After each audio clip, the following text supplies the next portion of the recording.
ये कोई सामान्य वीडियो नहीं है। ये आपके जीवन का वो मोड़ है जहां से सफलता की सही परिभाषा आपके सामने खुलने वाली है। आपने शायद बहुत कुछ हासिल किया हो या उसकी तलाश में हो, लेकिन क्या आपने कभी सोचा है कि असली संतुष्टि, असली शांति और वो अटूट सफलता जो कभी फीकी न पड़े, उसका राज क्या है? आज हम एक ऐसे ज्ञान के बारे में बात करने वाले हैं जिसे सदियों से हर वो इंसान जानता आया है जिसने जीवन में कुछ भी सार्थक पाया है, चाहे वो बाहरी दुनिया में हो या अपने भीतर की गहराइयों में। ये वो 5 बातें हैं जो तथागत बुद्ध ने हमें सिखाई, और यकीन मानिए, जिसने इन्हें समझ लिया उसका जीवन पूरी तरह बदल गया। क्या आप तैयार हैं अपने जीवन की सबसे बड़ी खोज यात्रा पर निकलने के लिए?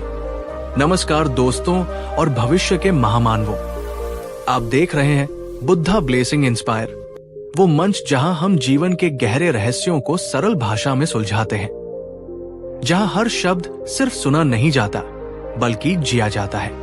हम यहाँ सिर्फ जानकारी नहीं देते, हम आपको आपकी असली क्षमता से मिलाते हैं। अगर आप भी जीवन की भागदौड़ से ऊपर उठकर कुछ ऐसा पाना चाहते हैं जो सिर्फ आपको ही नहीं बल्कि आपके आसपास की दुनिया को भी बेहतर बनाए, तो ये चैनल आपके लिए ही है।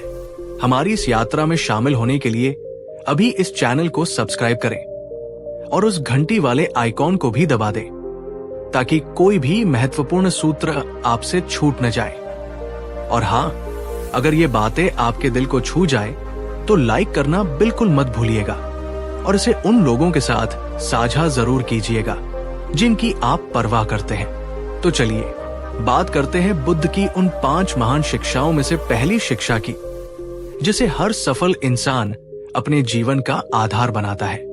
पॉइंट नंबर 1, जीवन में असंतोष की गहरी जड़ें और उसकी पहचान। बुद्ध ने हमें सबसे पहले ये सिखाया कि जीवन में एक बुनियादी असंतोष है, एक बेचैनी है जिसे हम अक्सर अनदेखा कर देते हैं या उसे गलत चीजों में ढूंढते रहते हैं। इसे बुद्ध ने दुख कहा। अब दुख का मतलब सिर्फ रोना धोना या तकलीफ नहीं है। इसका मतलब है जीवन की हर वो चीज जो स्थायी नहीं है, जो बदलती रहती है और जिसकी वजह से हमें कभी पूरी तरह से संतुष्टि नहीं मिल पाती। जरा सोचिए, आपने जीवन में कोई लक्ष्य बनाया, मान लीजिए आपने एक बड़ी गाड़ी खरीद ली या एक शानदार घर बना लिया या किसी रिश्ते में बंध गए। आपको कुछ समय के लिए खुशी मिली, है ना? लेकिन क्या वो खुशी हमेशा वैसी ही बनी रही? नहीं, कुछ समय बाद हमें कुछ और चाहिए होता है। हमें और बड़ा घर चाहिए होता है और अच्छी गाड़ी चाहिए होती है, या रिश्ते में कोई नयापन चाहिए होता है। ये क्यों होता है? क्योंकि हमारी इच्छाएं कभी पूरी नहीं होती। एक इच्छा पूरी होती है तो दूसरी जन्म ले लेती है। ये अंतहीन चक्र है। आप कहेंगे कि अगर इच्छा ही न करें तो हम सफल कैसे होंगे? सफल होने के लिए तो लक्ष्य बनाना ही पड़ता है। बिल्कुल सही, लक्ष्य बनाना जरूरी है, लेकिन बुद्ध हमें सिखाते हैं कि हमें अपनी इच्छाओं की प्रकृति को समझना होगा। क्या हमारी इच्छाएं हमें बांध रही हैं या हमें मुक्त कर रही हैं? क्या हम किसी चीज को पाने के लिए इतने बेचैन हैं कि अगर वो न मिले तो हम टूट जाते हैं, या हम उसे पाने की कोशिश करते हैं लेकिन अगर नहीं मिलता तो भी हम शांति से रहते हैं? यहीं पर फर्क आता है। उदाहरण के लिए एक बहुत बड़े बिजनेस टाइकून की कहानी लेते हैं। उन्होंने अपने जीवन में अथाह धन कमाया, बड़ी बड़ी कंपनियों के मालिक बने, बाहरी दुनिया के लिए वे सबसे सफल इंसान थे। लेकिन जब उनसे पूछा गया कि क्या उन्हें शांति मिली, क्या वे संतुष्ट हैं, तो उनका जवाब था नहीं। उन्हें हमेशा और चाहिए था, हमेशा किसी और को पीछे छोड़ना था, हमेशा किसी नई डील के पीछे भागना था। उन्होंने अपनी दौलत तो बढ़ा ली लेकिन अपने भीतर की शांति खो दी। उनके पास सब कुछ था सिवाय उस चीज के जो सबसे ज्यादा मायने रखती है, मानसिक सुकून। ऐसा क्यों हुआ? क्योंकि उनकी सफलता की नींव सिर्फ पाने पर टिकी थी, समझने पर नहीं। तो सवाल यह है कि क्या हम अपनी इच्छाओं के गुलाम हैं या मालिक? ये सवाल आपको खुद से पूछना है।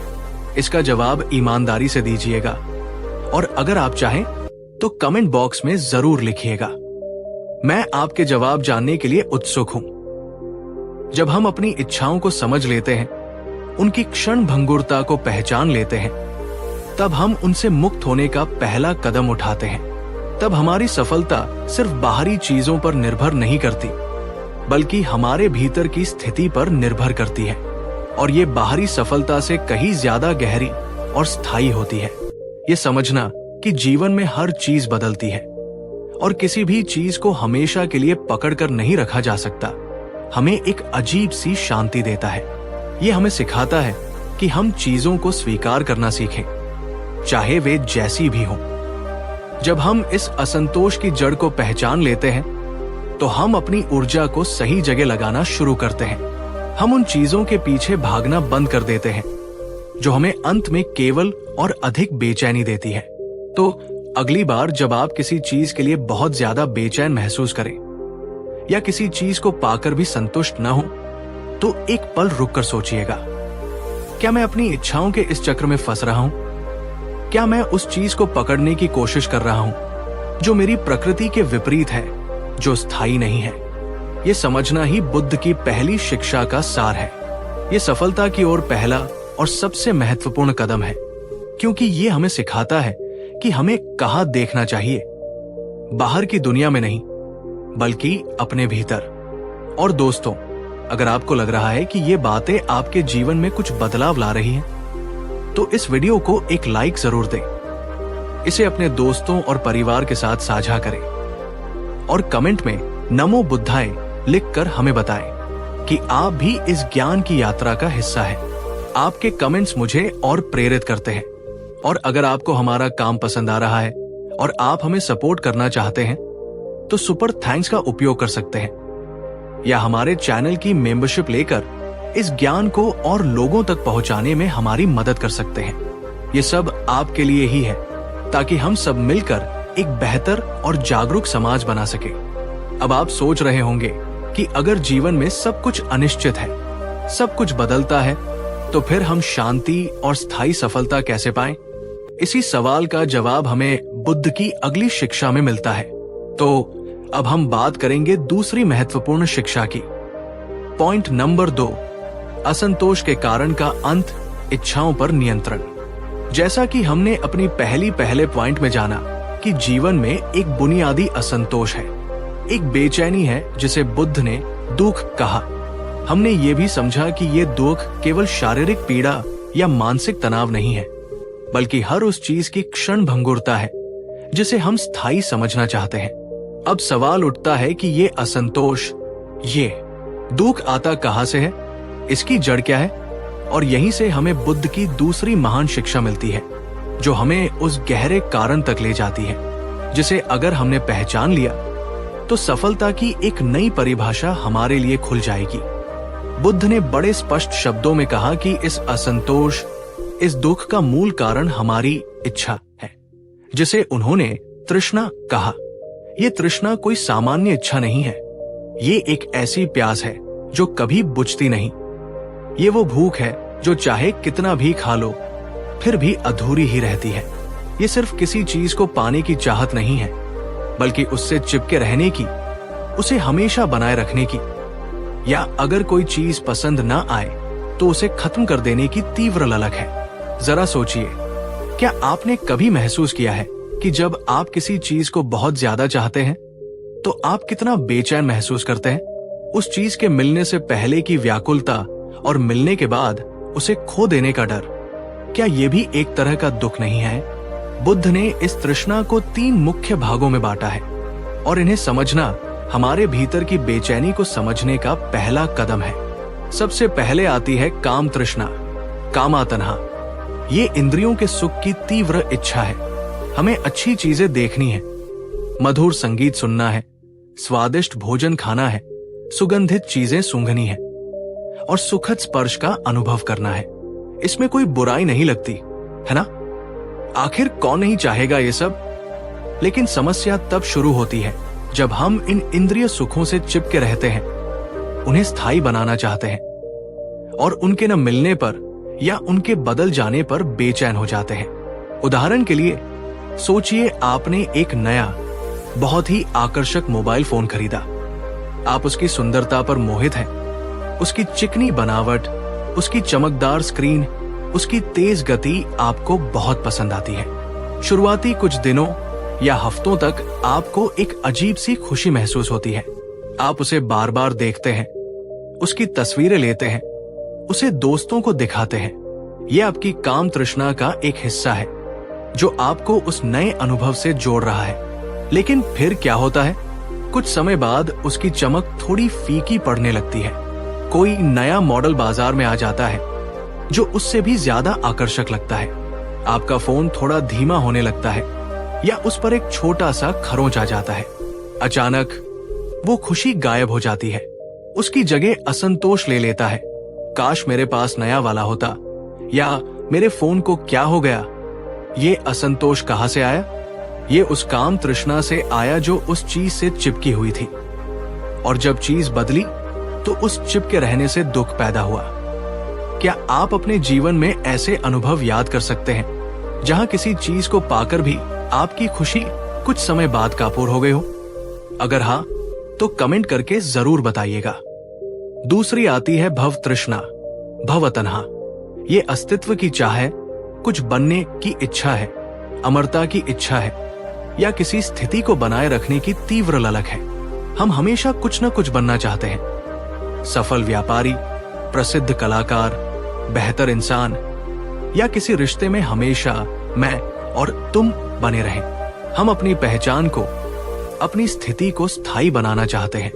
हम चाहते हैं कि हमारा नाम हो, हमारा सम्मान हो, हम महत्वपूर्ण महसूस करें। एक युवा व्यक्ति की कहानी लेते हैं जिसने बहुत संघर्ष करके एक बड़ी कंपनी में एक उच्च पद प्राप्त किया। उसने इसके लिए दिन रात एक कर दिए, अपनी नींद, अपने आराम का त्याग किया। जब उसे वो पद मिला तो उसे अपार खुशी हुई। उसे लगा कि उसने जीवन में सब कुछ पा लिया। ये उसकी भव तृष्णा थी जिसने उसे कुछ बनने के लिए प्रेरित किया। लेकिन क्या ये खुशी हमेशा बनी रही? जल्द ही उसे उस पद को बनाए रखने का डर सताने लगा। उसे चिंता होने लगी कि कहीं कोई उससे बेहतर प्रदर्शन न कर दे, कहीं कंपनी के नियम न बदल जाएं, कहीं उसकी लोकप्रियता कम न हो जाए। वो लगातार खुद को साबित करने की होड़ में लगा रहा, कभी छुट्टी नहीं ली, हमेशा तनाव में रहा। उसे ये डर सताता रहा कि अगर उसने इस पद को खो दिया तो उसकी पहचान, उसका अस्तित्व ही खत्म हो जाएगा। उसकी बनने की इच्छा ने उसे एक सोने के पिंजरे में कैद कर लिया, जहां वो बाहर से सफल दिख रहा था लेकिन अंदर से अशांत और भयभीत था। क्या आपने कभी ऐसी स्थिति महसूस की है जहां किसी पद या पहचान को बनाए रखने की इच्छा ने आपकी शांति छीन ली हो? और तीसरी है विभव तृष्णा, विभावा तन्हा। ये अस्तित्वहीनता की इच्छा है, कुछ न होने की चाह है, या किसी अप्रिय चीज को खत्म कर देने की तीव्र इच्छा है। जब हमें कोई परेशानी होती है, कोई दुख होता है, तो हम चाहते हैं कि वह बस खत्म हो जाए। हम बीमारी, दर्द या किसी अप्रिय रिश्ते से छुटकारा पाना चाहते हैं। ये एक तरह का पलायनवाद है। मान लीजिए कोई व्यक्ति किसी पुरानी बीमारी से पीड़ित है, उसे असहनीय दर्द होता है। वो चाहता है कि ये दर्द बस खत्म हो जाए। वो चाहता है कि वो बीमारी ही न हो। ये एक स्वाभाविक इच्छा लगती है, लेकिन जब ये इच्छा इतनी तीव्र हो जाती है कि वो व्यक्ति अपनी इस इच्छा के कारण और ज्यादा दुखी होने लगता है, तो वो विभव तृष्णा बन जाती है। वो लगातार अपनी बीमारी के बारे में सोचता है, काश मैं ठीक हो जाऊं, काश ये दर्द चला जाए। इस सोच में वो इतना डूब जाता है कि अपने वर्तमान क्षण को जी नहीं पाता। वो अपनी बीमारी को स्वीकार नहीं कर पाता और इस अस्वीकृति से उसका दुख और बढ़ जाता है। वो चाहता है कि मैं न रहूं या ये चीज न रहे। वो अपनी वर्तमान वास्तविकता से भागना चाहता है और ये भागने की चाह उसके दुख को और गहरा करती है। तो दोस्तों, इन तीनों प्रकार की तृष्णाओं का सार ये है कि वे हमें चीजों से चिपका कर रखती है। हम उन्हें पाना चाहते हैं, उन्हें बनाए रखना चाहते हैं या उन्हें मिटाना चाहते हैं।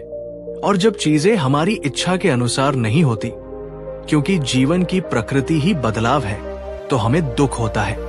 ये चिपके रहना ही हमारे असंतोष का मूल कारण है। हमारी इच्छाएं हमें बांध रही हैं, हमें एक अंतहीन दौड़ में धकेल रही हैं, जहां हम कभी थकते नहीं, लेकिन कभी संतुष्ट भी नहीं होते। लेकिन इसका मतलब ये नहीं है कि हमें कोई लक्ष्य ही नहीं बनाना चाहिए या कोई आकांक्षा ही नहीं रखनी चाहिए। बुद्ध ने कभी ये नहीं कहा कि इच्छा करना ही गलत है। उन्होंने कहा कि तृष्णा यानी अत्यधिक आसक्तिपूर्ण इच्छा दुख का कारण है। यहाँ एक सूक्ष्म लेकिन बहुत महत्वपूर्ण अंतर है।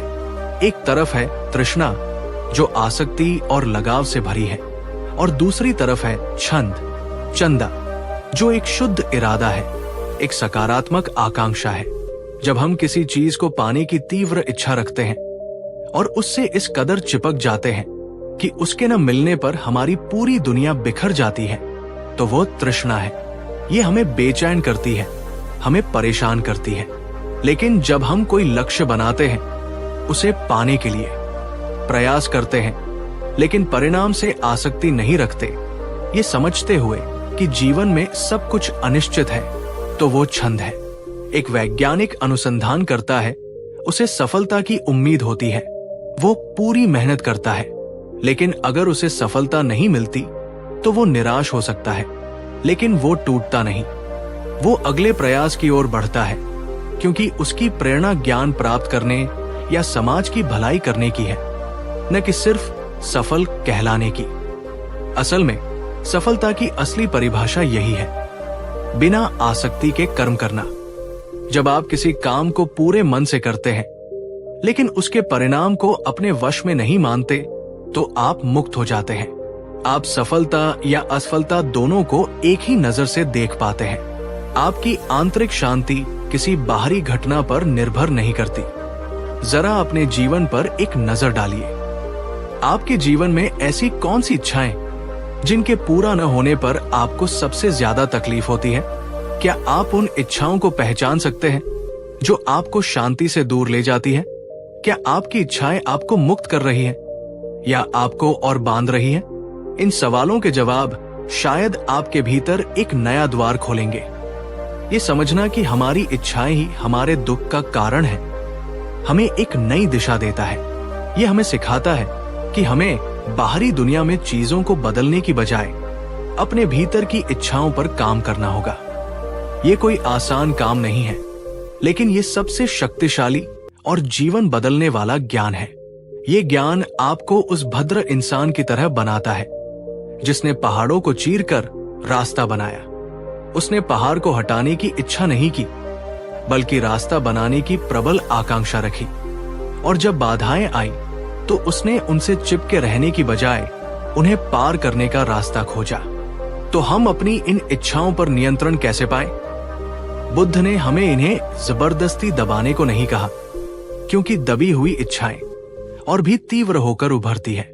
उन्होंने कहा कि हमें उन्हें देखना है, उन्हें समझना है। इसके लिए हमें अपनी जागरूकता बढ़ानी होगी, अपनी मनस्थिति के प्रति सचेत रहना होगा। जब कोई इच्छा उठे तो उसे पहचानो। पूछो, ये इच्छा क्यों उठ रही है? क्या ये मेरे लिए वास्तविक शांति लाएगी या केवल क्षणिक सुख? जब आप अपनी इच्छाओं को इस तरह से देखना शुरू करते हैं, तो वे अपनी पकड़ खोने लगती हैं। वे आपको संचालित करने की बजाय आप उन्हें संचालित करना शुरू करते हैं। ये उस जादूगर की तरह है जो अपनी छड़ी के इशारे पर दुनिया को नचाता है, न कि दुनिया के इशारे पर नाचता है। एक और उदाहरण लेते हैं। सोशल मीडिया पर हम अक्सर देखते हैं कि लोग अपनी सफलताओं, अपनी छुट्टियों, अपनी खुशियों को दिखाते हैं, और हम में से बहुत से लोग उन्हें देखकर ईर्ष्या महसूस करते हैं। उन्हें देखकर चाहते हैं कि काश मेरे पास भी ऐसा होता। ये काम तृष्णा और भव तृष्णा का मिश्रण है। दूसरों जैसा दिखने की इच्छा, उनसे बेहतर दिखने की इच्छा। लेकिन क्या आपने कभी सोचा है कि उन तस्वीरों के पीछे की वास्तविकता क्या है? हर इंसान के जीवन में उतार चढ़ाव होते हैं। जब हम सिर्फ दूसरों की हाईलाइट रील देखकर अपनी बैकस्टोरी को जज करते हैं, तो हम केवल असंतोष पैदा करते हैं। बुद्ध की शिक्षा हमें सिखाती है कि हम दूसरों से अपनी तुलना करना बंद करें और अपनी यात्रा पर ध्यान दें। हमारी अपनी खुशी किसी और की सफलता पर निर्भर नहीं करती। ये ज्ञान हमें एक गहन मुक्ति की ओर ले जाता है। जब हमारी सफलता हमारी इच्छाओं के पूरा होने पर निर्भर नहीं करती, बल्कि हमारी आंतरिक शांति और समझ पर निर्भर करती है, तो हम वास्तव में सफल हो जाते हैं। तब हम बाहरी परिस्थितियों के गुलाम नहीं रहते, बल्कि अपने मन के स्वामी बन जाते हैं। क्या ये अद्भुत नहीं होगा कि आप जीवन में कुछ भी करें, आप सफल हो या ना हो, लेकिन आपकी आंतरिक शांति बनी रहे? क्या आप ऐसे जीवन की कल्पना कर सकते हैं? और दोस्तों, अगर आपको लग रहा है कि ये बातें आपके जीवन में कुछ बदलाव ला रही है, आपको अपने भीतर की सच्चाई को समझने में मदद कर रही है, तो इस वीडियो को एक लाइक जरूर दें। ये लाइक सिर्फ एक बटन नहीं, बल्कि इस ज्ञान के प्रति आपकी स्वीकृति और समर्थन है। इसे उन लोगों के साथ साझा करें जिनकी आप सच में परवाह करते हैं, क्योंकि ये ज्ञान सिर्फ कुछ लोगों के लिए नहीं, बल्कि हर उस व्यक्ति के लिए है जो जीवन में सच्ची शांति और सफलता चाहता है। और हाँ, कमेंट में नमो बुद्धाय लिखकर हमें बताएं कि आप भी इस ज्ञान की यात्रा का हिस्सा हैं। और आपके कमेंट्स मुझे और प्रेरित करते हैं। अगर आप हमारे इस प्रयास को और आगे बढ़ाना चाहते हैं, तो सुपर थैंक्स का उपयोग कर सकते हैं, या हमारे चैनल की मेंबरशिप लेकर इस ज्ञान को और लोगों तक पहुंचाने में हमारी मदद कर सकते हैं। ये सब आपके लिए ही है, ताकि हम सब मिलकर एक बेहतर और जागरूक समाज बना सके। अब जब हमने ये समझ लिया है कि असंतोष का कारण हमारी इच्छाएं हैं, और हम उन इच्छाओं को पहचानना सीख रहे हैं, तो अगला सवाल ये उठता है कि क्या इन इच्छाओं का, इस दुख का पूरी तरह से अंत संभव है? क्या ऐसी कोई स्थिति है जहां हम इन सभी बंधनों से मुक्त हो सके? बुद्ध की तीसरी शिक्षा हमें इसी प्रश्न का जवाब देती है, जो हमें उस परम शांति और निर्वाण की ओर ले जाती है, जिसका अनुभव हर सफल इंसान किसी न किसी रूप में जरूर करता है। तो अब हम बात करेंगे तीसरी महत्वपूर्ण शिक्षा की। तीसरी शिक्षा, इच्छाओं के अंत से उत्पन्न परम शांति निर्वाण की ओर। दोस्तों, हमने अपनी पिछली चर्चा में बुद्ध की 2 महान शिक्षाओं को समझा। पहली शिक्षा ने हमें बताया कि जीवन में एक अंतर्निहित असंतोष है, एक बेचैनी है जिसे हम दुख कहते हैं, जो हर बदलती हुई चीज के साथ जुड़ा हुआ है। दूसरी शिक्षा ने हमें उस दुख के मूल कारण तक पहुंचाया, जो है हमारी तृष्णा, यानी हमारी इच्छाओं, हमारी चाहतों से अत्यधिक चिपके रहने की आदत। हमने ये जाना कि कैसे हमारी इंद्रियों के सुख की इच्छा, काम तृष्णा, कुछ बनने की इच्छा, भव तृष्णा, और किसी चीज से छुटकारा पाने की इच्छा, विभव तृष्णा, हमें एक अंतहीन चक्र में फंसाए रखती है। अब यहाँ एक बहुत ही स्वाभाविक और महत्वपूर्ण सवाल उठता है। अगर हमें समस्या पता है, दुख, और हमें समस्या की जड़ भी पता है, तृष्णा, तो क्या इस समस्या का कोई समाधान है? क्या इस अंतहीन दौर से बाहर निकलने का कोई रास्ता है? क्या ये संभव है कि हम अपनी इच्छाओं के गुलाम न रहकर एक ऐसी अवस्था को पा सके जहां सच्ची, स्थायी और अटूट शांति हो? इसका जवाब है हाँ, बिल्कुल संभव है। और यही बुद्ध की तीसरी महान शिक्षा है, जो हमें आशा की एक किरण नहीं, बल्कि ज्ञान का एक सूर्य दिखाती है। ये शिक्षा हमें बताती है कि दुख का अंत संभव है और उस अवस्था को पाया जा सकता है। तीसरी शिक्षा, इच्छाओं के अंत से उत्पन्न परम शांति निर्वाण की को हटाने से वो बुद्ध ने बड़े ही हो जाएगी, वैज्ञानिक और तार्किक तरीके से समझा नियम है। अगर आग लकड़ी की वजह से जल रही है के होने का, तो लकड़ी हटा देने से तो आग अपने आप बुझ जाएगी। अगर किसी पौधे को पानी और धूप से पोषण मिल रहा है, तो पानी और धूप हटा देने से पौधा मुरझा जाएगा। ठीक इसी तरह अगर दुख का कारण तृष्णा है, तो तृष्णा के पूरी तरह से शांत हो जाने पर दुख का भी पूरी तरह से अंत हो जाएगा। ये जो दुख के अंत की अवस्था है, तृष्णा के बुझ जाने की अवस्था है, इसी को बुद्ध ने निर्वाण कहा।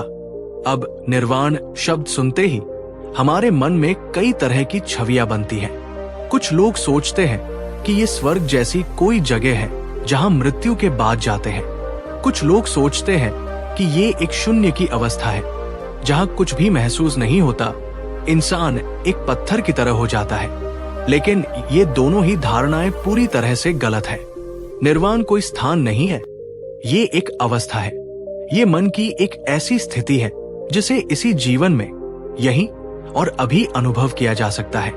निर्वाण शब्द का शाब्दिक अर्थ है बुझ जाना। जैसे एक दीपक तेल खत्म हो जाने पर बुझ जाता है, वैसे ही जब हमारे भीतर की इच्छाओं, घृणा और अज्ञानता का तेल खत्म हो जाता है तो दुख की आग भी बुझ जाती है। लेकिन इसका मतलब ये नहीं है कि चेतना बुझ जाती है, बल्कि चेतना अपने शुद्धतम रूप में प्रकट होती है। इसे समझने के लिए एक उदाहरण लेते हैं। कल्पना कीजिए कि एक झील है जिसका पानी पूरी तरह से गंदा, मैला और लहरों से भरा है। आप उस पानी में अपना चेहरा देखने की कोशिश करते हैं, लेकिन आपको कुछ भी साफ दिखाई नहीं देता, सिर्फ एक धुंधली सी परछाई दिखती है। ये हमारे साधारण मन की अवस्था है जो हजारों इच्छाओं, विचारों और भावनाओं की लहरों से भरा रहता है। अब कल्पना कीजिए कि धीरे धीरे उस झील का सारा मैल नीचे बैठ जाता है और उसकी लहरें पूरी तरह से शांत हो जाती है।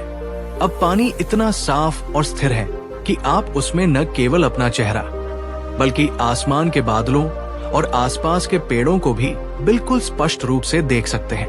क्या झील खत्म हो गई? नहीं, झील तो अब अपने असली शुद्ध स्वरूप में आई है। यही निर्वाण की अवस्था है। ये मन का अंत नहीं, बल्कि मन के विकारों का अंत है। ये वो परम शांति है जो तब अनुभव होती है जब हमारा मन इच्छाओं की लहरों से मुक्त हो जाता है। एक और गलतफहमी यह है कि निर्वाण प्राप्त व्यक्ति भावनाओं से रहित हो जाता है, उसे सुख दुख का अनुभव नहीं होता। ये भी सच नहीं है। निर्वाण प्राप्त व्यक्ति भी जीवन की घटनाओं का अनुभव करता है। उसे भी शारीरिक दर्द महसूस हो सकता है, उसे भी किसी के बिछड़ने का दुख हो सकता है। लेकिन फर्क यह है कि वो इन भावनाओं से चिपकता नहीं है, वो इन भावनाओं का गुलाम नहीं बनता। इसे एक और उदाहरण से समझिए। मान लीजिए कि आपके हाथ में एक जलता हुआ कोयला है। जब तक आप उसे पकड़े रहेंगे, आपको जलन और दर्द महसूस होगा। दुख से मुक्ति पाने का मतलब ये नहीं है कि आपकी त्वचा इतनी मोटी हो जाए कि आपको जलन ही महसूस ना हो। इसका मतलब है कि आप उस कोयले को हाथ से छोड़ दें। जिस पल आप उस कोयले को छोड़ देते हैं, दर्द खत्म हो जाता है।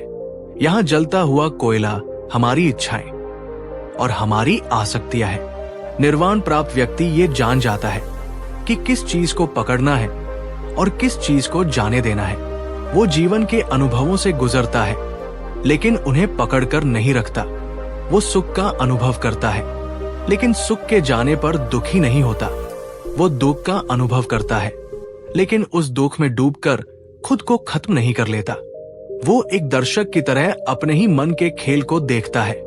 क्या आपने कभी अपने जीवन में ऐसा कोई क्षण अनुभव किया है जब आप किसी चीज के लिए बहुत ज्यादा परेशान थे, किसी व्यक्ति या किसी परिणाम से बहुत ज्यादा चिपके हुए थे, और फिर किसी पल में आपने सोचा जो होगा देखा जाएगा, और आपने उसे जाने दिया?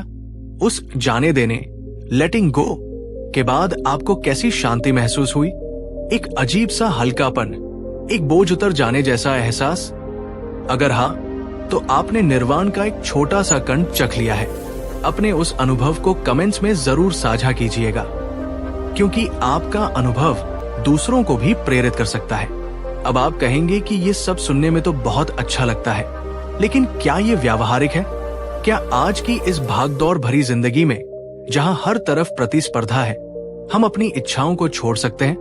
अगर हमने इच्छा करना ही छोड़ दिया, तो हम प्रगति कैसे करेंगे? यहीं पर हमें बुद्ध की गहरी समझ को फिर से याद करना होगा। उन्होंने तृष्णा यानी आसक्तिपूर्ण इच्छा को छोड़ने की बात की, न कि हर तरह की इच्छा को। एक छात्र परीक्षा में अच्छे अंक लाना चाहता है, ये एक सकारात्मक इच्छा है। लेकिन अगर वो इस इच्छा से इतना चिपक जाए कि फेल होने के डर से वो बीमार पड़ जाए या कम अंक आने पर आत्महत्या करने की सोचे, तो ये तृष्णा है। एक सफल उद्यमी अपनी कंपनी को आगे बढ़ाना चाहता है, ये एक अच्छी आकांक्षा है। लेकिन अगर वो इस प्रक्रिया में अपनी सेहत, अपने परिवार और अपनी मानसिक शांति को दांव पर लगा दे और हर समय सिर्फ और ज्यादा पाने की होड़ में लगा रहे, तो ये तृष्णा है। निर्वाण की अवस्था का मतलब निष्क्रिय हो जाना नहीं है, बुद्ध ने निर्वाण प्राप्त करने के बाद 45 वर्षों तक लगातार यात्रा की, लोगों को उपदेश दिया, उन्होंने अथक कर्म किया, लेकिन उनका कर्म तृष्णा से प्रेरित नहीं था, उनका कर्म करुणा से प्रेरित था। वो कुछ पाने के लिए काम नहीं कर रहे थे, बल्कि देने के लिए काम कर रहे थे। जब आप आसक्ति से मुक्त होकर कर्म करते हैं, तो आपका कर्म एक बोझ नहीं, बल्कि एक आनंद बन जाता है। आप प्रक्रिया का आनंद लेते हैं, परिणाम की चिंता से मुक्त होकर। और आश्चर्य की बात यह है कि जब आप परिणाम से मुक्त होकर काम करते हैं, तो परिणाम अक्सर और भी बेहतर आते हैं, क्योंकि तब आपका पूरा ध्यान, आपकी पूरी ऊर्जा आपके काम पर होती है, न कि चिंता और डर पर। कल्पना कीजिए एक महान चित्रकार की, जो एक पेंटिंग बना रहा है। वो उस पेंटिंग को बनाने की प्रक्रिया में इतना खो गया है कि उसे समय का, भूख प्यास का कोई होश नहीं है। वो इस चिंता में नहीं है कि ये पेंटिंग बिकेगी या नहीं, लोग इसकी तारीफ करेंगे या नहीं। वो बस सृजन के आनंद में डूबा हुआ है। उसका कर्म ही उसका ध्यान है, उसका कर्म ही उसकी पूजा है। ये कर्म योग का सार है, और ये निर्वाण की अवस्था के बहुत करीब है। इस अवस्था में आप जो भी करते हैं, पूरी जागरूकता और पूरे आनंद के साथ करते हैं। इस तीसरी शिक्षा का सार ये है कि एक ऐसी अवस्था संभव है जहां दुख नहीं है, जहां परम शांति और स्वतंत्रता है। ये कोई कल्पना नहीं है, ये एक प्राप्य लक्ष्य है। ये हमें एक उम्मीद देती है, एक दिशा देती है। ये हमें बताती है कि हम अपनी परिस्थितियों के गुलाम नहीं हैं, हम अपने मन के मालिक बन सकते हैं। हमें बस उस रास्ते को खोजना है जो हमें इस अवस्था तक ले जाए। ये शिक्षा हमें ये भी सिखाती है कि सच्ची सफलता बाहरी उपलब्धियों में नहीं, बल्कि आंतरिक मुक्ति में है। आप दुनिया की सारी दौलत हासिल कर ले, सबसे ऊंचा पद पाले, लेकिन अगर आपका मन अशांत है, इच्छाओं की आग में जल रहा है, तो आप सफल नहीं हैं। और अगर आपके पास बहुत कुछ न भी हो, लेकिन आपका मन शांत है, संतुष्ट है और आसक्ति से मुक्त है, तो आपसे ज्यादा सफल कोई नहीं है। तो दोस्तों, अपने आप से पूछिए, आप किस तरह की सफलता चाहते हैं? वो जो आपको और ज्यादा बांध ले, या वो जो आपको पूरी तरह से मुक्त कर दे? अगर ये बातें आपके दिल की गहराई तक पहुंची है, अगर आपको लग रहा है कि ये ज्ञान आपके जीवन को एक नई दिशा दे सकता है, तो इस वीडियो को अपना प्यार दें, इसे एक लाइक जरूर करें और इसे अपने उन सभी प्रियजनों के साथ साझा करें जिन्हें आप भी इस शांति का अनुभव कराना चाहते हैं। कमेंट में नमो बुद्धाय लिखकर इस सकारात्मक ऊर्जा का हिस्सा बने। आपके हर कमेंट से मुझे ये एहसास होता है कि हम सब एक ही यात्रा के सहयात्री हैं, और यदि आप इस ज्ञान की धारा को और लोगों तक पहुंचाने में हमारा सहयोग करना चाहते हैं, तो आप सुपर थैंक्स का उपयोग कर सकते हैं, या हमारे चैनल की सदस्यता लेकर इस मिशन में हमारे साथी बन सकते हैं। अब जब हमने ये जान लिया है कि दुख है, दुख का कारण है और दुख का अंत भी संभव है, तो सबसे महत्वपूर्ण सवाल अब हमारे सामने खड़ा है। वो सवाल है कैसे? इस निर्वाण की अवस्था तक पहुंचने का रास्ता क्या है? वो कौन सी विधि है? वो कौन सी प्रक्रिया है जिसका पालन करके हम भी अपनी तृष्णा की आग को शांत कर सकते हैं और परम शांति का अनुभव कर सकते हैं? इसी कैसे का जवाब बुद्ध की चौथी महान शिक्षा में छिपा है। ये वो व्यावहारिक मार्ग है, वो नक्शा है जो हमें सीधे मंजिल तक ले जाता है। तो अब हम बात करेंगे उस महान पथ की जिसे अष्टांगिक मार्ग या द एटफोल्ड पाथ के नाम से जाना जाता है। चौथी शिक्षा, दुख निरोध का मार्ग, आर्य अष्टांगिक मार्ग। मेरे प्रिय ज्ञान के पथिकों, अब तक की हमारी यात्रा अद्भुत रही है। हमने बुद्ध की 3 महान शिक्षाओं के गहरे सागर में डुबकी लगाई है। पहली शिक्षा में हमने ये स्वीकार किया कि जीवन में दुख या असंतोष एक सार्वभौमिक सत्य है। दूसरी शिक्षा में हमने उस दुख के मूल कारण यानी हमारी तृष्णा और आसक्ति को पहचाना। और तीसरी, सबसे आशावान शिक्षा में हमने ये जाना कि इस दुख का अंत पूरी तरह से संभव है और उस परम शांति की अवस्था को निर्वाण कहते हैं, जिसे इसी जीवन में पाया जा सकता है। जब हम यहाँ तक पहुँचते हैं तो हमारे मन में एक बिजली की तरह एक सवाल कौंधता है, जो शायद इस यात्रा का सबसे महत्वपूर्ण सवाल है। कैसे? हम ये तो समझ गए कि मंजिल क्या है, एक शांत, स्थिर और मुक्त मन। लेकिन उस मंजिल तक पहुंचने का रास्ता क्या है? वो कौन सा नक्शा है? वो कौन सी विधि है जिसका अनुसरण करके हम अपनी इच्छाओं और आसक्तियों के घने जंगल से बाहर निकलकर निर्वाण के खुले आकाश तक पहुंच सकते हैं? इसी कैसे का विस्तृत, व्यावहारिक और अचूक जवाब हमें बुद्ध की चौथी महान शिक्षा में मिलता है। ये कोई दर्शन या सिद्धांत नहीं है, बल्कि ये एक जीवन जीने की कला है, एक संपूर्ण जीवन पद्धति है। इसे ही आर्य अष्टांगिक मार्ग या द नोबल एटफोल्ड पाथ कहा गया है। ये वो शाही राजमार्ग है जिस पर चलकर हर सफल इंसान, चाहे वो आध्यात्मिक हो या सांसारिक, अपनी असली क्षमता को प्राप्त करता है। चौथी शिक्षा, दुख निरोध का मार्ग, आर्य अष्टांगिक मार्ग। अष्टांगिक का अर्थ है 8 अंगों वाला। बुद्ध ने हमें बताया कि मुक्ति की ये यात्रा 8 हिस्सों में बंटी है, लेकिन ये हिस्से किसी सीढ़ी के डंडों की तरह नहीं है कि एक पर चढ़ो फिर दूसरे पर। नहीं, ये एक शक्तिशाली केबल के 8 तारों की तरह है। एक अकेला तार शायद कमजोर हो, लेकिन जब ये 8 तार एक साथ मिलकर काम करते हैं तो वे इतने मजबूत हो जाते हैं कि जीवन की किसी भी चुनौती को तोड़ सकते हैं और हमें दुख के सागर के पार ले जा सकते हैं। ये 8 अंग एक साथ विकसित होते हैं, एक दूसरे को सहारा देते हैं और एक दूसरे को मजबूत करते हैं। इन 8 अंगों को बेहतर ढंग से समझने के लिए उन्हें 3 मुख्य श्रेणियों में बांटा गया है: प्रज्ञा, विजडम, शील, एथिकल कॉन्डक्ट और समाधि, मेंटल डिसिप्लिन। तो चलिए इस अद्भुत मार्ग के हर मोड़ को, हर पहलू को गहराई से समझते हैं।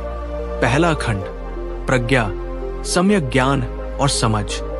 इस मार्ग की शुरुआत सही समझ और सही ज्ञान से होती है। अगर हमें यही नहीं पता कि हम कहाँ जा रहे हैं और क्यों जा रहे हैं, तो हम कितनी भी तेज दौड़ ले, हम अपनी मंजिल तक कभी नहीं पहुंचेंगे। प्रज्ञा हमें वह नक्शा और वह दिशा देती है। मार्ग का पहला अंग, सम्यक दृष्टि, राइट अंडरस्टैंडिंग और व्यू। सम्यक दृष्टि इस पूरे मार्ग की नींव है, इसका शुरुआती बिंदु है। इसका अर्थ है चीजों को वैसा ही देखना जैसी वे वास्तव में है, न कि वैसा जैसा हम उन्हें देखना चाहते हैं। ये हमारी धारणाओं, हमारे पूर्वाग्रहों और हमारी कल्पनाओं के चश्मे को उतारकर वास्तविकता को नंगी आंखों से देखना है। इसका सबसे बड़ा उदाहरण है स्वयं उन 4 आर्य सत्यों को गहराई से समझना जिन्हें हम अभी सीख रहे हैं। ये समझना कि दुख है, दुख का कारण तृष्णा है, दुख का अंत संभव है और दुख के अंत का एक मार्ग है। यही सम्यक दृष्टि है। ये स्वीकार करना कि दुनिया में सब कुछ अनित्य है, सब कुछ बदल रहा है, कुछ भी स्थायी नहीं है, यही सम्यक दृष्टि है। ये जानना कि हमारे कर्मों का फल होता है, कर्म का सिद्धांत, और हमारे विचार, शब्द और कार्य मिलकर हमारे भविष्य का निर्माण करते हैं, यही सम्यक दृष्टि है। कल्पना कीजिए कि आप एक घने जंगल में खो गए हैं। आप बेचैन हैं, डरे हुए हैं और बाहर निकलने के लिए इधर उधर भाग रहे हैं। सम्यक दृष्टि उस ऊंचे पेड़ पर चढ़ने जैसा है जहां से आपको पूरे जंगल का नजारा दिखाई देता है। आपको पता चलता है कि नदी किस दिशा में बह रही है, गांव किस तरफ है और बाहर निकलने का सुरक्षित रास्ता कौन सा है। जब तक आप नीचे जमीन पर थे, आपकी दृष्टि सीमित थी, लेकिन ऊपर चढ़ते ही आपको सही नजरिया मिल गया। यही काम सम्यक दृष्टि हमारे जीवन में करती है। ये हमें हमारे जीवन की समस्याओं का एक व्यापक और स्पष्ट दृष्टिकोण देती है। मार्ग का दूसरा अंग, सम्यक संकल्प, राइट इंटेंशन और रिजॉल्व। जब हमें सही दृष्टि मिल जाती है, जब हमें नक्शा मिल जाता है, तब हमें उस रास्ते पर चलने का पक्का इरादा करना होता है। यही सम्यक संकल्प है। ये हमारे मन की वो प्रतिबद्धता है जो हमें सही दिशा में ले जाती है। ये हमारी इच्छा शक्ति को सही काम में लगाना है। बुद्ध ने 3 तरह के सही संकल्पों के बारे में बताया। नैष्क्रम्य संकल्प, ये त्याग का, आसक्ति से मुक्त होने का संकल्प है। ये समझने का संकल्प कि इंद्रियों के सुख क्षणिक है और सच्ची शांति भीतर से आती है। इसका मतलब ये नहीं है कि हम दुनिया छोड़कर भाग जाएं। इसका मतलब है कि हम दुनिया में रहें, लेकिन दुनिया को अपने भीतर न रहने दें। जैसे कमल का फूल कीचड़ में खिलता है, लेकिन कीचड़ से अछूता रहता है। अव्यापाद संकल्प ये मैत्री, प्रेम और करुणा का संकल्प है। ये सभी प्राणियों के प्रति बिना किसी भेदभाव के भलाई की भावना रखने का संकल्प है। ये घृणा, क्रोध और द्वेष जैसी नकारात्मक भावनाओं को अपने मन से निकालने का पक्का इरादा है। अविहिंसा संकल्प ये अहिंसा और अहानिकर होने का संकल्प है। ये किसी भी जीव को अपने मन, वचन या कर्म से कष्ट न पहुंचाने का दृढ़ निश्चय है। सोचिए, एक व्यक्ति रोज सुबह उठता है और संकल्प करता है, आज मैं किसी को धोखा नहीं दूंगा, आज मैं किसी से नफरत नहीं करूंगा और आज मैं अपने काम से दुनिया में कुछ अच्छा योगदान दूंगा। इस संकल्प की शक्ति उसके पूरे दिन को बदल देगी। सम्यक दृष्टि अगर इंजन है, तो सम्यक संकल्प उसका स्टीयरिंग व्हील है, जो उसे सही रास्ते पर बनाए रखता है। दूसरा खंड, शील, नैतिक आचरण। जब हमारी समझ और हमारे इरादे सही हो जाते हैं, तो अगला कदम उन्हें अपने व्यवहार में, अपने आचरण में उतारना है। शील हमारे विचारों को हमारे कर्मों से जोड़ता है। ये हमारे ज्ञान को एक ठोस आकार देता है। मार्ग का तीसरा अंग, सम्यक वाचा, राइट स्पीच।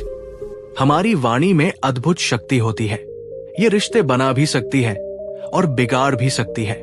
ये किसी को प्रेरित करके उठा भी सकती है और किसी को अपमानित करके गिरा भी सकती है। सम्यक वाचा का अर्थ है अपनी वाणी का उपयोग कुशलता और बुद्धिमानी से करना। इसमें 4 बातें शामिल हैं। झूठ बोलने से बचना, हमेशा सत्य बोलना, चाहे वो कितना भी कठिन क्यों न हो। निंदा या चुगली करने से बचना, किसी की पीठ पीछे बुराई न करना या ऐसी बातें न फैलाना जो लोगों में फूट डाले। कठोर वचन बोलने से बचना, ऐसी भाषा का प्रयोग न करना जो दूसरों को अपमानित करे। गाली गलौज या कड़वी बातें न बोलना। व्यर्थ की बकवास से बचना, गपशप या ऐसी निरर्थक बातों में समय बर्बाद न करना जिनका कोई सकारात्मक उद्देश्य न हो। एक उदाहरण लेते हैं। आपका कोई मित्र आपसे सलाह मांगता है, आप उसे सच्ची सलाह देते हैं। झूठ से बचना, आप उसे विनम्रता से समझाते हैं। कठोर वचन से बचना, आप उसकी समस्या को किसी और से जाकर नहीं कहते। चुगली से बचना, और आप सीधे मुद्दे की बात करते हैं। व्यर्थ की बकवास से बचना, यही सम्यक वाचा है। ये सिर्फ ये नहीं है कि हम क्या कहते हैं, बल्कि ये भी है कि हम कैसे, कब और क्यों कहते हैं। मार्ग का चौथा अंग, सम्यक कर्मांत, राइट एक्शन। जैसे हमारी वाणी, वैसे ही हमारे कर्म भी हमारे चरित्र को परिभाषित करते हैं। सम्यक कर्मांत का अर्थ है ऐसे कार्य करना जो नैतिक हो और किसी को हानि न पहुंचाए। इसमें मुख्य रूप से 3 बातें हैं। जीव हत्या से विरत रहना, किसी भी प्राणी के जीवन को न लेना। चोरी करने से विरत रहना, वो चीज न लेना जो हमें स्वेच्छा से न दी गई हो। व्यभिचार से विरत रहना, काम संबंधों में अनैतिक आचरण से बचना जो स्वयं या दूसरों के लिए दुख का कारण बने। ये केवल निषेध नहीं है, बल्कि ये सकारात्मक गुणों को विकसित करने का भी आह्वान करते हैं। जीव हत्या से बचने का अर्थ है सभी जीवों के प्रति करुणा का भाव रखना। चोरी न करने का अर्थ है उदारता का अभ्यास करना। व्यभिचार से बचने का अर्थ है आत्मसंयम और संतोष का विकास करना। आपका हर कार्य, चाहे वो कितना भी छोटा क्यों न हो, आपके मन पर एक बीज बोता है। सम्यक कर्म ये सुनिश्चित करता है कि आप शांति और अच्छाई के बीज बो रहे हैं, न कि दुख और पश्चाताप के। मार्ग का 5वां अंग, सम्यक आजीविका, राइट लाइवलीहुड। हम अपने जीवन का एक बड़ा हिस्सा अपना काम धंधा या नौकरी करते हुए बिताते हैं। इसलिए ये बहुत महत्वपूर्ण है कि हम अपनी आजीविका कैसे कमाते हैं। सम्यक आजीविका का अर्थ है ऐसा काम करके अपना जीवन चलाना जो नैतिक हो और दूसरों को प्रत्यक्ष या अप्रत्यक्ष रूप से कोई हानि न पहुंचाता हो। बुद्ध ने कुछ ऐसे व्यवसायों से बचने की सलाह दी जो स्वाभाविक रूप से हानिकारक है, जैसे हथियारों का व्यापार, प्राणियों का व्यापार जैसे कसाई, मांस का व्यापार और नशीले पदार्थों या जहर का व्यापार। आज के संदर्भ में इसका अर्थ और भी व्यापक है। क्या आपका काम पर्यावरण को नुकसान पहुंचा रहा है? क्या आपकी कंपनी ग्राहकों को धोखा देती है? क्या आप ऐसा कुछ बेच रहे हैं जिसकी लोगों को जरूरत नहीं है, बस उनकी इच्छाओं को भड़काकर? अपने आप से यह सवाल पूछना बहुत जरूरी है। क्या मेरा काम दुनिया में दुख बढ़ा रहा है या कम कर रहा है? जब आप ऐसा काम करते हैं जो आपके मूल्यों के अनुरूप होता है, तो आपको एक गहरी संतुष्टि और आत्मसम्मान का अनुभव होता है। तीसरा खंड, समाधि, मानसिक अनुशासन। जब हमारी समझ सही हो, इरादे नेक हो और हमारा आचरण शुद्ध हो, तब हम अपने मन को साधने के लिए तैयार होते हैं। ये इस मार्ग का सबसे गहरा और सबसे शक्तिशाली हिस्सा है। समाधि का अर्थ है अपने मन को एकाग्र और अनुशासित करना, उसे एक शक्तिशाली उपकरण बनाना। मार्ग का छठा अंग, सम्यक व्यायाम, राइट एफर्ट। व्यायाम का यहां अर्थ शारीरिक कसरत नहीं, बल्कि मानसिक प्रयास है। ये अपने मन को स्वस्थ और सकारात्मक बनाए रखने के लिए किया जाने वाला निरंतर प्रयास है। ये हमारे मन के बगीचे की देखभाल करने जैसा है। इसके 4 चरण हैं। अनुत्पन्न बुरे विचारों को उत्पन्न न होने देना, मन में क्रोध, घृणा, ईर्ष्या जैसे नकारात्मक विचारों को आने से पहले ही रोकना, उन पर ध्यान न देना। उत्पन्न हो चुके बुरे विचारों को त्याग देना। अगर कोई नकारात्मक विचार मन में आ गया है, तो उसे पहचान कर उसे बिना किसी आसक्ति के मन से निकाल देना। अनुत्पन्न अच्छे विचारों को उत्पन्न करना, मन में प्रेम, करुणा, उदारता जैसे सकारात्मक विचारों को जानबूझकर पैदा करना। उत्पन्न हो चुके अच्छे विचारों को बनाए रखना और बढ़ाना, जो सकारात्मक गुण हमारे भीतर पहले से हैं, उन्हें पोषित करना और विकसित करना। ये एक सतत जागरूकता की प्रक्रिया है। जब भी आप अपने मन में कोई नकारात्मकता देखें, तो आप उसे एक माली की तरह उखाड़ फेंकें, और जब भी कोई सकारात्मकता देखें, तो उसे पानी और खाद देकर और बढ़ाएं। मार्ग का 7वां अंग, सम्यक स्मृति, राइट माइंडफुलनेस। ये शायद इस मार्ग के सबसे प्रसिद्ध अंगों में से एक है। सम्यक स्मृति का अर्थ है वर्तमान क्षण में पूरी तरह से जागरूक रहना, बिना किसी भटकाव और बिना किसी निर्णय के।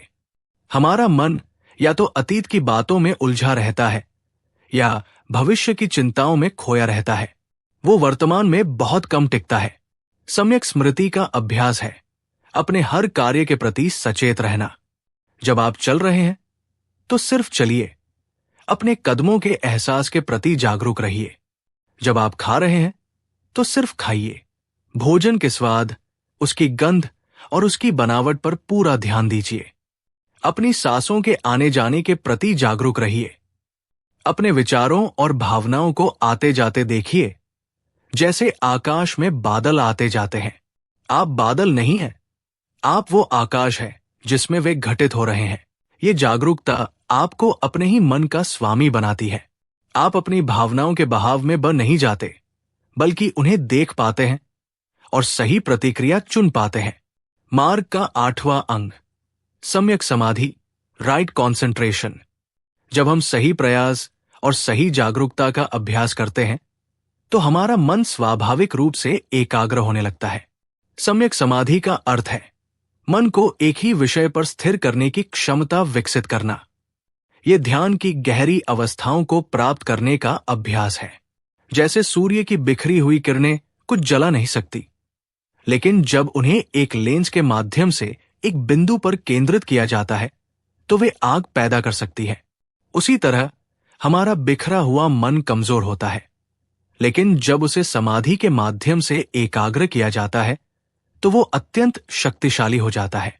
ये एकाग्र मन ही वास्तविकता की गहरी परतों को भेद सकता है और आत्मज्ञान को उपलब्ध हो सकता है। तो दोस्तों, ये है वो संपूर्ण मार्ग, वो जीवन पद्धति जो हमें दुख से मुक्ति की ओर ले जाती है। ये कोई आसान रास्ता नहीं है। इसके लिए निरंतर अभ्यास और लगन की जरूरत होती है। लेकिन ये एक ऐसा रास्ता है जिसका हर कदम आपको शांति, आनंद और स्वतंत्रता के करीब लाता है। अब मैं आपसे पूछना चाहता हूं, इस अष्टांगिक मार्ग का कौन सा अंग आपको अपने जीवन के लिए इस समय सबसे ज्यादा प्रासंगिक लगता है? वो कौन सा क्षेत्र है जहां आपको लगता है कि आपको सबसे ज्यादा काम करने की जरूरत है? अपने विचार कमेंट बॉक्स में जरूर साझा करें। अगर आपको लगता है कि इस ज्ञान ने आपकी आंखों के सामने एक नया रास्ता खोला है, तो इस वीडियो को अपना पूरा समर्थन दें। इसे लाइक करें और इसे हर उस व्यक्ति तक पहुंचाएं जो अपने जीवन में एक सकारात्मक बदलाव लाना चाहता है। कमेंट में नमो बुद्धाय लिखकर इस ज्ञान की परंपरा को अपना सम्मान दें। आपका हर एक लाइक, हर एक शेयर, हर एक कमेंट इस ज्ञान की मशाल को और दूर तक ले जाने में मदद करता है। और अगर आप इस मिशन में और गहराई से जुड़ना चाहते हैं, तो सुपर थैंक्स और चैनल की सदस्यता के माध्यम से आप हमें अपना सहयोग दे सकते हैं। हमने अब चारों आर्य सत्यों को समझ लिया है। हमने समस्या को जाना, उसके कारण को जाना, उसके समाधान को जाना और समाधान तक पहुंचने के मार्ग को भी जान लिया। ये अपने आप में एक संपूर्ण ज्ञान है। लेकिन बुद्ध की शिक्षाओं का सागर अथाह है। उनकी एक और महान शिक्षा है जो इन सभी बातों को एक साथ पिरोती है और हमें हमारे अस्तित्व की सबसे गहरी सच्चाई से परिचित कराती है। हमारी अगली और अंतिम चर्चा में हम बुद्ध की उस पांचवी महान शिक्षा पर बात करेंगे जो हर सफल इंसान के जीवन का आधार स्तंभ होती है। ये वो शिक्षा है जो हमें मैं के भ्रम से मुक्त करती है और हमें उस परम सत्य का अनुभव कराती है जिसे जानने के बाद कुछ भी जानना शेष नहीं रहता। पांचवी शिक्षा, अनात्मन अनात्ता, मैं के भ्रम से मुक्ति। ज्ञान के मेरे प्रिय सहयात्रियों, हमारी ये यात्रा अब अपने सबसे गहरे, सबसे महत्वपूर्ण और शायद सबसे क्रांतिकारी पड़ाव पर आ पहुंची है। हमने बुद्ध द्वारा दिखाए गए मार्ग के 4 स्तंभों को समझा है। हमने स्वीकार किया कि जीवन में असंतोष, दुख है। हमने उसकी जड़ यानी हमारी तृष्णा और आसक्ति को पहचाना। हमने ये भी जाना कि इस दुख से पूरी तरह मुक्त होना संभव है, जिसे निर्वाण कहते हैं। और हमने उस मुक्ति तक पहुंचने का व्यावहारिक नक्शा यानी आर्य अष्टांगिक मार्ग को भी विस्तार से समझा। ये सब ज्ञान अपने आप में पूर्ण है, लेकिन इन सब के मूल में एक ऐसा सत्य छिपा है, एक ऐसी चाबी है जिसे समझे बिना बाकी सारे ताले अधूरे ही खुलते हैं। ये वो परम रहस्य है जिसे जानने के बाद व्यक्ति की दृष्टि पूरी तरह से बदल जाती है। ये वो शिक्षा है जो हमें सिर्फ दुख से मुक्त नहीं करती, बल्कि दुख के उस बीज को ही भून देती है जिससे वो बार बार अंकुरित होता है। ये वो ज्ञान है जो हर सफल इंसान के भीतर गहरे में काम करता है, चाहे वो इसे जानता हो या न जानता हो। आज हम बात करेंगे बुद्ध की पांचवी और सबसे गहन शिक्षा की, जो हमारे अस्तित्व के केंद्र पर चोट करती है। पांचवी शिक्षा, अनात्मन अनात्ता, मैं के भ्रम से मुक्ति। ये शब्द अनात्मन या पाली में अनत्ता सुनने में थोड़ा जटिल लग सकता है, लेकिन इसका सार हमारे जीवन के सबसे बड़े प्रश्न से जुड़ा है। मैं कौन हूं? बचपन से लेकर आज तक हम सब एक गहरे विश्वास के साथ जीते हैं कि हमारे भीतर एक मैं है, एक स्थायी, अपरिवर्तनशील, एक आत्मा, एक सेल्फ, जो इस शरीर और मन के अंदर बैठकर पूरी दुनिया का अनुभव कर रही है। हम कहते हैं, मेरा शरीर, मेरे विचार, मेरी भावनाएं, मेरी सफलता, मेरा अपमान। इस मेरा के पीछे हम ये मानकर चलते हैं कि कोई मैं है जो इन सब चीजों का मालिक है। यही मैं है जो जन्म लेता है, जीवन जीता है और मृत्यु से डरता है। हमारी पूरी जिंदगी इसी मैं को बचाने, इसे सुखी करने, इसे बड़ा बनाने और इसे सुरक्षित रखने में बीत जाती है। बुद्ध ने अपनी गहरी प्रज्ञा से देखकर ये पाया कि यही मैं का विचार, यही स्थायी आत्मा का विश्वास हमारे सारे दुखों की सबसे गहरी जड़ है। उन्होंने कहा कि जिसे हम मैं या आत्मा कहते हैं, वो कोई ठोस स्थायी चीज नहीं है, बल्कि वो केवल 5 चीजों का एक अस्थायी संयोजन है, एक लगातार बदलती हुई प्रक्रिया है। ये एक भ्रम है, जैसे रेगिस्तान में दूर से पानी का दिखना।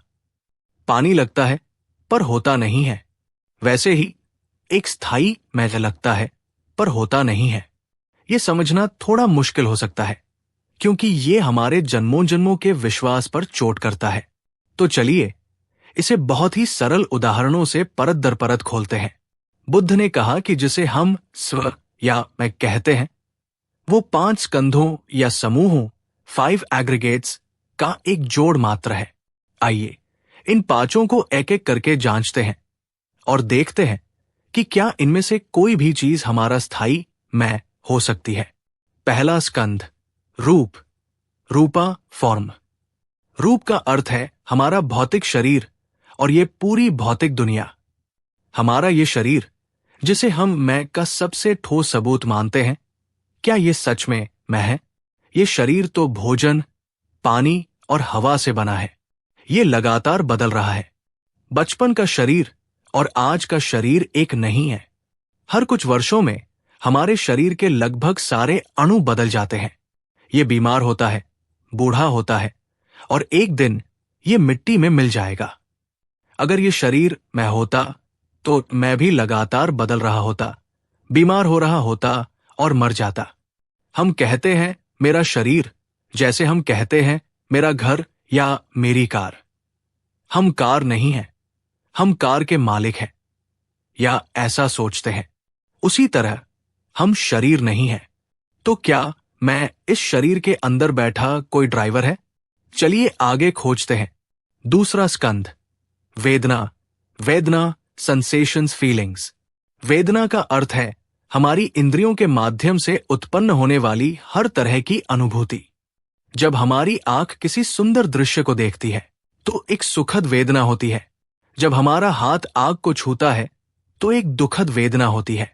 और जब कुछ सामान्य सा अनुभव होता है तो एक तटस्थ, न्यूट्रल वेदना होती है। क्या ये वेदनाएं मैं हो सकती है? बिल्कुल नहीं। ये तो पल पल बदलती है।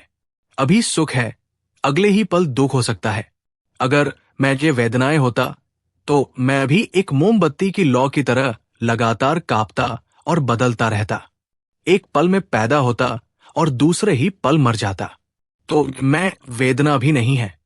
तीसरा स्कंध, संज्ञा, सन्ना, परसेप्शन। संज्ञा का अर्थ है पहचानना, लेबल करना, अवधारणा बनाना। जब हमारी आंख एक लाल गोल चीज को देखती है तो हमारा मन उसे पहचानता है और कहता है ये एक सेब है। जब हम किसी व्यक्ति को देखते हैं तो हम उसे दोस्त या दुश्मन के रूप में पहचानते हैं। ये पहचानने की प्रक्रिया ही संज्ञा है। क्या ये मैं हो सकता है? ये भी नहीं हो सकता। हमारी धारणाएं हमारे पिछले अनुभवों और ज्ञान पर आधारित होती है। वे गलत भी हो सकती है, जैसे अंधेरे में रस्सी को सांप समझ लेना। हमारी धारणाएं समय के साथ बदलती है। जिसे हम कल दोस्त समझते थे, आज वो दुश्मन लग सकता है। तो ये बदलती हुई धारणा हमारा स्थायी मैं कैसे हो सकती है? चौथा स्कंध, संस्कार, संखरा, मेंटल फॉर्मेशंस। ये सबसे व्यापक और महत्वपूर्ण स्कंध है। इसमें हमारे सारे विचार, हमारी इच्छाएं, हमारे इरादे, हमारी आदतें, हमारी पसंद नापसंद, हमारी मान्यताएं, हमारे कर्म, सब कुछ शामिल है। ये हमारे मन का वो सक्रिय हिस्सा है जो लगातार कुछ न कुछ रचता रहता है। क्या ये मैं है? जरा सोचिए, आपके मन में एक दिन में हजारों विचार आते हैं और चले जाते हैं। कुछ अच्छे, कुछ बुरे, कुछ व्यर्थ। क्या आप ये सारे विचार हैं? अगर आप अपने विचार होते तो आपका अस्तित्व तो एक बहती नदी के झाग जैसा होता, जो बनता और मिटता रहता। हमारी आदतें बदल जाती है, हमारी इच्छाएं बदल जाती है, हमारी मान्यताएं बदल जाती है। तो ये संस्कारों का चंचल झुंड भी हमारा स्थायी मैं नहीं हो सकता। पांचवा स्कंध, विज्ञान, विज्ञाना, कॉन्शियसनेस। विज्ञान का अर्थ है चेतना या जागरूकता। वो जानने की क्षमता जो हर अनुभव के साथ होती है। आंख और रूप के संपर्क से नेत्र चेतना पैदा होती है। कान और ध्वनि के संपर्क से श्रवण चेतना पैदा होती है। ये चेतना भी स्वतंत्र या स्थायी नहीं है। ये हमेशा किसी न किसी सहारे पर निर्भर करती है। बिना किसी वस्तु के चेतना नहीं हो सकती। गहरी नींद में जब कोई अनुभव नहीं होता तो ये चेतना कहाँ होती है? ये भी एक प्रक्रिया है जो परिस्थितियों के मिलने पर उत्पन्न होती है और परिस्थितियों के हट जाने पर विलीन हो जाती है। ये एक बल्ब की रोशनी की तरह है जो बिजली और बल्ब के होने पर ही जलती है। बिजली हटा दो तो रोशनी गायब। तो ये आश्रित चेतना भी हमारा परम स्वतंत्र मैं नहीं हो सकती। तो फिर मैं कहाँ है? बुद्ध ने कहा, कहीं नहीं। जैसे एक रथ पहियों, धुरी, घोड़ों और ढांचे का एक संयोजन मात्र है। अगर आप सारे हिस्सों को अलग अलग कर दें तो आपको रथ नाम की कोई चीज नहीं मिलेगी। रथ केवल इन हिस्सों के संयोजन को दिया गया एक नाम है। ठीक उसी तरह मैं या मनुष्य इन 5 स्कंधों के गतिशील संयोजन को दिया गया एक नाम मात्र है। ये एक प्रक्रिया है, कोई स्थायी नहीं। ये एक नदी की तरह है। नदी लगातार बह रही है, हर पल उसका पानी बदल रहा है। आप एक ही नदी में दोबारा कदम नहीं रख सकते। फिर भी हम उसे एक ही नाम गंगा से पुकारते हैं। गंगा कोई स्थायी चीज नहीं है, बल्कि एक सतत प्रवाह का नाम है। हमारा जीवन, हमारा मैं भी ठीक इसी तरह है, 5 स्कंधों का एक सतत प्रवाह। अब सबसे बड़ा सवाल इस सच्चाई को जानने से होगा क्या? इसका हमारी सफलता और शांति से क्या लेना देना है? इसका सब कुछ लेना देना है। हमारे सारे दुख, सारे संघर्ष इसी मैं के भ्रम से पैदा होते हैं। 1, भय से मुक्ति। हमारा सबसे बड़ा डर क्या है? मृत्यु का डर, मैं के मिट जाने का डर। लेकिन जब आप गहराई से ये अनुभव कर लेते हैं कि कोई स्थायी मैं है ही नहीं जो मरेगा, तो मृत्यु का भय अपनी पकड़ खो देता है। ये शरीर मरेगा, ये प्रक्रिया रुकेगी, लेकिन कोई चीज नहीं मरेगी, क्योंकि कोई स्थायी चीज कभी थी ही नहीं। ये उस लहर के डर जैसा है जो सोचती है कि किनारे से टकराकर मैं मिट जाऊंगी। लेकिन जब लहर को यह ज्ञान होता है कि मैं तो पूरे सागर का ही एक रूप हूं, तो उसका मिटने का डर खत्म हो जाता है। 2, अहंकार का विसर्जन। हमारा अहंकार, हमारा घमंड, हमारी ईर्ष्या, सब कुछ इसी मैं के विचार से पैदा होता है। मैं उससे बेहतर हूं, उसने मेरा अपमान किया, मुझे ये मिलना ही चाहिए। जब मैं का आधार ही खोखला साबित हो जाता है तो अहंकार का महल अपने आप ढह जाता है। आप चीजों को व्यक्तिगत रूप से लेना बंद कर देते हैं। सफलता में आप उन्मत्त नहीं होते और असफलता में आप टूटते नहीं, क्योंकि आप जानते हैं कि ये सब इस प्रक्रिया के हिस्से हैं, किसी स्थायी मैं की जीत या हार नहीं। 3, सच्ची करुणा का जन्म। जब तक मैं और तुम के बीच एक मोटी दीवार है, तब तक सच्ची करुणा पैदा नहीं हो सकती। हम दूसरों की मदद करते हैं, लेकिन उसमें कहीं न कहीं मैं मदद कर रहा हूं, ये भाव छिपा होता है। लेकिन जब अनात्मन का बोध होता है तो ये दीवार ढह जाती है। आपको दिखता है कि जैसे मैं 5 स्कंधों का एक प्रवाह हूं, वैसे ही दूसरा व्यक्ति भी है।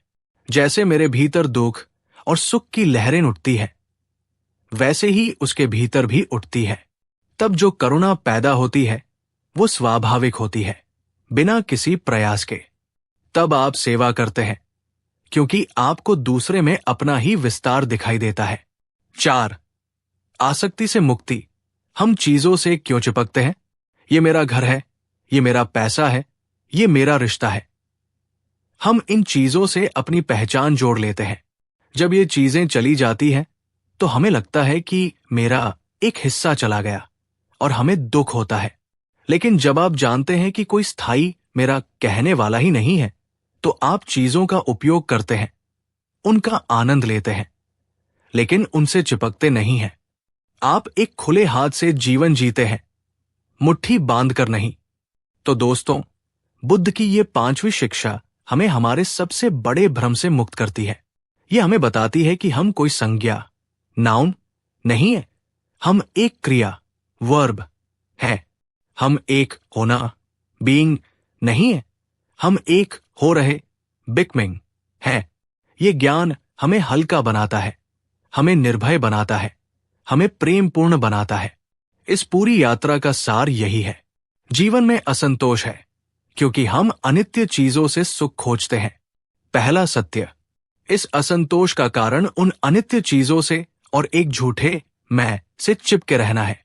दूसरा सत्य, इस चिपकाव को पूरी तरह से छोड़कर परम शांति और मुक्ति पाई जा सकती है।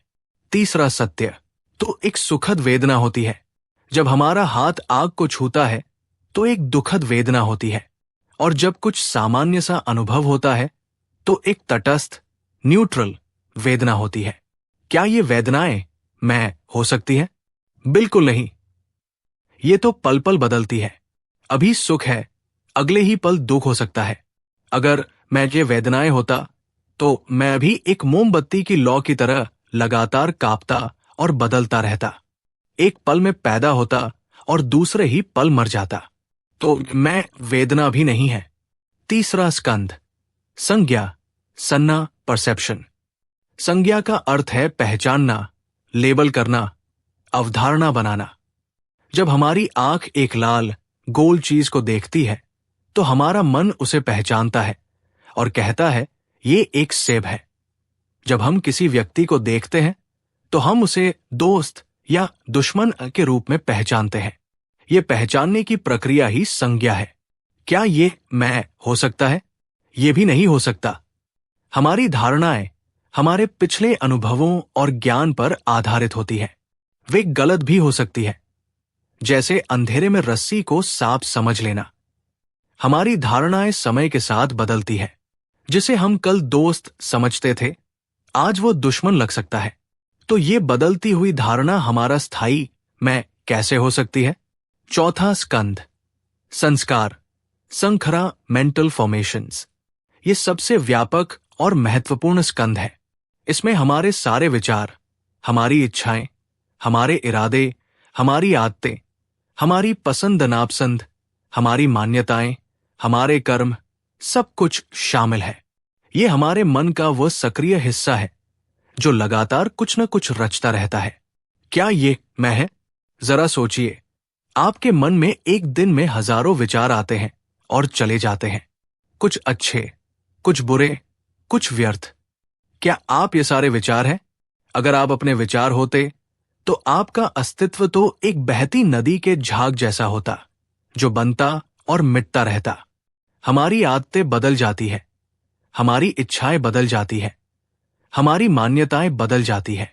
तो ये संस्कारों का चंचल झुंड भी हमारा स्थायी मैं नहीं हो सकता।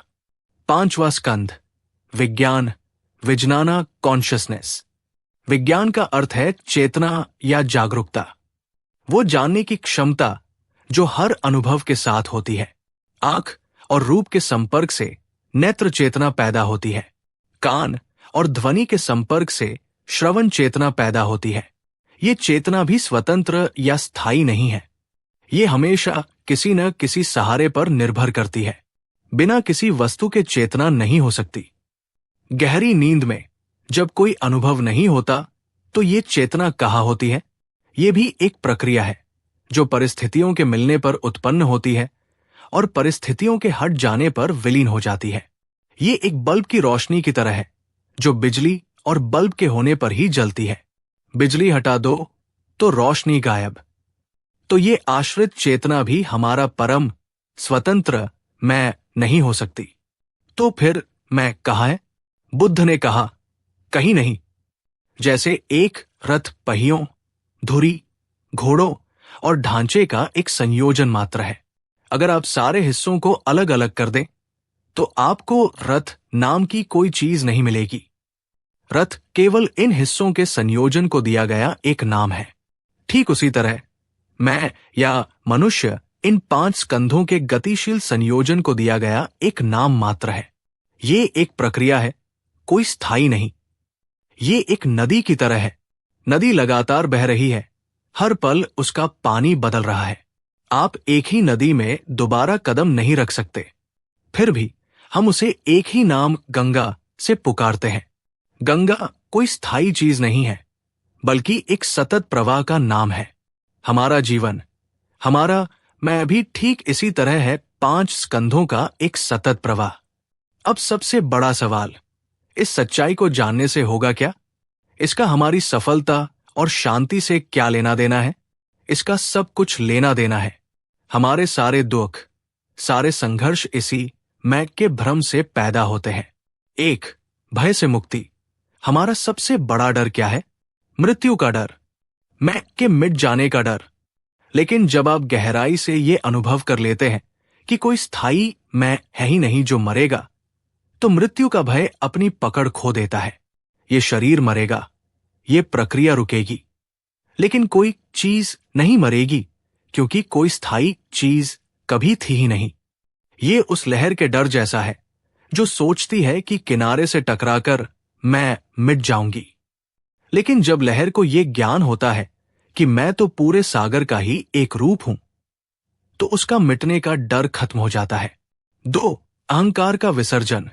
हमारा अहंकार, हमारा घमंड, हमारी ईर्ष्या, सब कुछ इसी मैं के विचार से पैदा होता है। मैं उससे बेहतर हूं, उसने मेरा अपमान किया, मुझे ये मिलना ही चाहिए। जब मैं का आधार ही खोखला साबित हो जाता है, तो अहंकार का महल अपने आप ढह जाता है। आप चीजों को व्यक्तिगत रूप से लेना बंद कर देते हैं। सफलता में आप उन्मत्त नहीं होते और असफलता में आप टूटते नहीं, क्योंकि आप जानते हैं कि ये सब इस प्रक्रिया के हिस्से हैं, किसी स्थायी मैं की जीत या हार नहीं। 3. सच्ची करुणा का जन्म। जब तक मैं और तुम के बीच एक मोटी दीवार है, तब तक सच्ची करुणा पैदा नहीं हो सकती। हम दूसरों की मदद करते हैं, लेकिन उसमें कहीं न कहीं मैं मदद कर रहा हूं, ये भाव छिपा होता है। लेकिन जब अनात्मन का बोध होता है, तो ये दीवार ढह जाती है।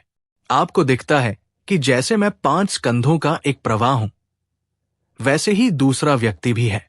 जैसे मेरे भीतर दुख और सुख की लहरें उठती है, वैसे ही उसके भीतर भी उठती है। तब जो करुणा पैदा होती है, वो स्वाभाविक होती है, बिना किसी प्रयास के। तब आप सेवा करते हैं, क्योंकि आपको दूसरे में अपना ही विस्तार दिखाई देता है। 4. आसक्ति से मुक्ति।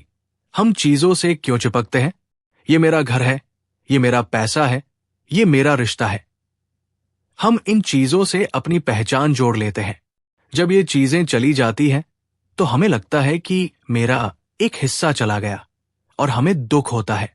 लेकिन जब आप जानते हैं कि कोई स्थायी मेरा कहने वाला ही नहीं है, तो आप चीजों का उपयोग करते हैं, उनका आनंद लेते हैं, लेकिन उनसे चिपकते नहीं हैं।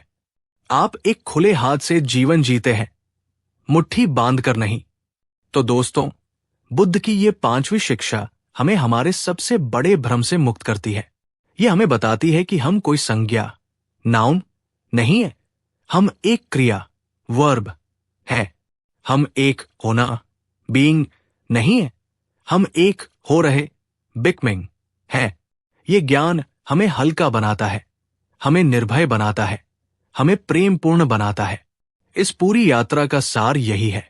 जीवन में असंतोष है, क्योंकि हम अनित्य चीजों से सुख खोजते हैं। पहला सत्य, इस असंतोष का कारण उन अनित्य चीजों से और एक झूठे मैं से चिपके रहना है। दूसरा सत्य, इस चिपकाव को पूरी तरह से छोड़कर परम शांति और मुक्ति पाई जा सकती है।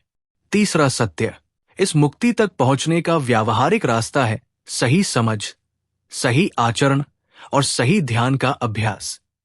चौथा सत्य, और इन सब के मूल में ये परम ज्ञान है कि कोई स्थायी मैं या आत्मा है ही नहीं जिससे चिपका जाए। हम सब एक सतत प्रवाह है। पांचवा सत्य, जब कोई व्यक्ति इन 5 बातों को सिर्फ बौद्धिक रूप से नहीं, बल्कि अपने अनुभव में उतार लेता है, तो वो सही मायनों में सफल हो जाता है। उसकी सफलता बाहरी दुनिया की मोहताज नहीं रहती, वो भीतर से स्वतंत्र हो जाता है। वो जीवन को एक खेल की तरह जीता है, पूरी कुशलता से, पूरे आनंद से, लेकिन हार जीत के भय से मुक्त होकर। और यही ज्ञान सूत्र का उद्देश्य है, आपको सिर्फ जानकारी देना नहीं, बल्कि आपको अपने भीतर के उस अनुभव तक ले जाना। अगर इन 5 शिक्षाओं ने आपके भीतर कुछ भी छुआ है, अगर आपको लगा है कि आपके जीवन को देखने का एक नया नजरिया मिला है, तो इस ज्ञान को फैलाने में हमारी मदद करें। इस वीडियो को लाइक करें ताकि ये और लोगों तक पहुंच सके। इसे अपने दोस्तों और परिवार के साथ साझा करें, क्योंकि ये ज्ञान हर किसी के लिए अनमोल है। और कमेंट में नमो बुद्धाय लिखकर इस ज्ञान की परंपरा के प्रति अपनी कृतज्ञता व्यक्त करें। आपके हर एक लाइक और कमेंट से हमें ये प्रेरणा मिलती है कि हम सही रास्ते पर हैं। और अगर आप इस मिशन को और गहरा समर्थन देना चाहते हैं, तो सुपर थैंक्स के माध्यम से या हमारे चैनल की सदस्यता लेकर आप इस ज्ञान यज्ञ में अपनी आहुति दे सकते हैं। हम सब मिलकर एक अधिक जागरूक, एक अधिक करुणामय और एक अधिक शांतिपूर्ण दुनिया का निर्माण कर सकते हैं। इस यात्रा में मेरा साथ देने के लिए आपका हृदय से धन्यवाद। बुद्ध के बताए इस मार्ग पर चलते रहें, जागरूक रहें और अपने भीतर की परम शांति को खोजते रहें।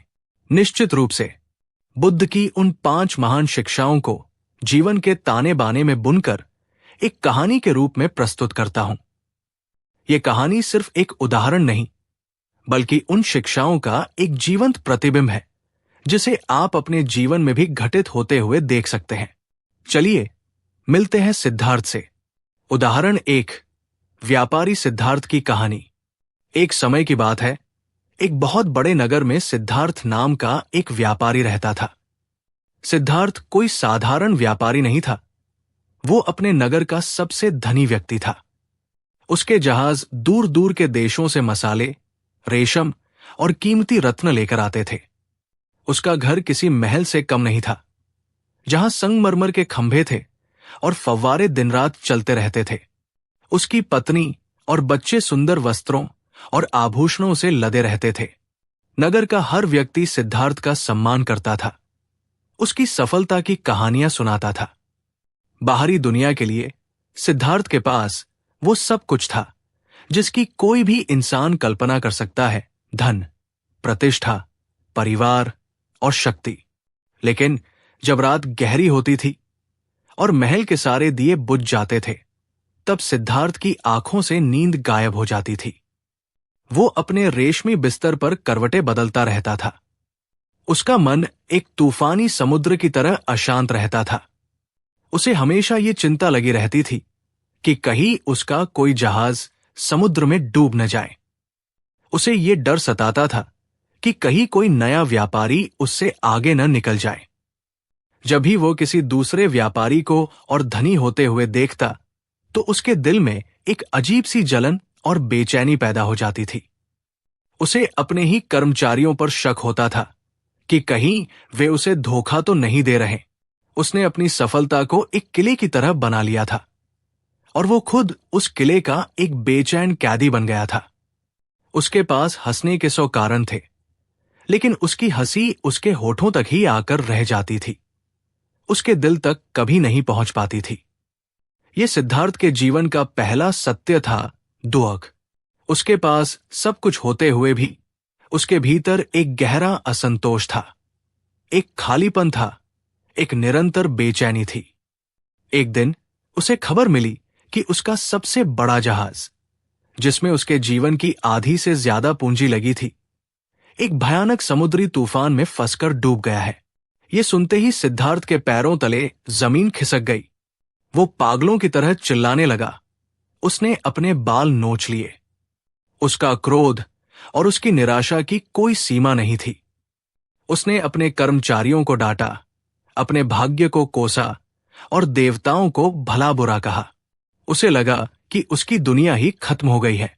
उसकी सारी प्रतिष्ठा, सारा धन, सब कुछ उसे एक पल में खोता हुआ नजर आया। उसका दुख अब 100 गुना बढ़ गया था। वो कई दिनों तक अपने कमरे में बंद रहा, शोक मनाता रहा। यही दुख का दूसरा सत्य था, दुख का कारण। उसका दुख जहाज के डूबने से उतना नहीं था जितना उस जहाज और उससे जुड़ी दौलत, प्रतिष्ठा और भविष्य की योजनाओं से उसके गहरे चिपकाव, उसकी तृष्णा के कारण था। वो उस संपत्ति का मालिक नहीं, बल्कि गुलाम बन चुका था और जब वो संपत्ति चली गई तो गुलाम मालिक के बिना तड़प उठा। अपनी इसी निराशा और हताशा के दिनों में वो नगर के बाहर एक नदी के किनारे भटक रहा था। तभी उसकी नजर एक शांत वृक्ष के नीचे बैठे एक बौद्ध भिक्षु पर पड़ी। भिक्षु के चेहरे पर अद्भुत शांति और एक हल्की सी मुस्कान थी। उसके पास न कोई धन था, न कोई महल, केवल एक भिक्षा पात्र था। फिर भी वो सिद्धार्थ से कहीं ज्यादा अमीर लग रहा था। सिद्धार्थ अपनी जिज्ञासा रोक नहीं पाया और उसके पास जाकर बैठ गया। उसने अपनी सारी कहानी, अपना सारा दर्द उस भिक्षु को कह सुनाया। भिक्षु ने शांति से सब कुछ सुना और फिर एक सरल सा सवाल पूछा, हे श्रेष्ठन, जब वो जहाज तुम्हारे पास था तब भी तुम बेचैन थे उसे खोने के डर से, और जब वो चला गया तब तुम दुखी हो उसके जाने से। तो उस जहाज ने तुम्हें सच में दिया क्या सुख या सुख का भ्रम? ये सवाल एक तीर की तरह सिद्धार्थ के दिल में लगा। उसे पहली बार ये एहसास हुआ कि उसकी समस्या वो जहाज नहीं, बल्कि उसका अपना मन है जो हर चीज से चिपक जाना चाहता है। भिक्षु ने उसे समझाया कि जिस तरह नदी का पानी लगातार बह रहा है, जीवन भी एक प्रवाह है। इसमें कुछ भी स्थायी नहीं है, सुख भी और दुख भी। जब हम इस प्रवाह से लड़ते हैं, चीजों को मुट्ठी में भींचकर रखना चाहते हैं, तभी हम दुखी होते हैं।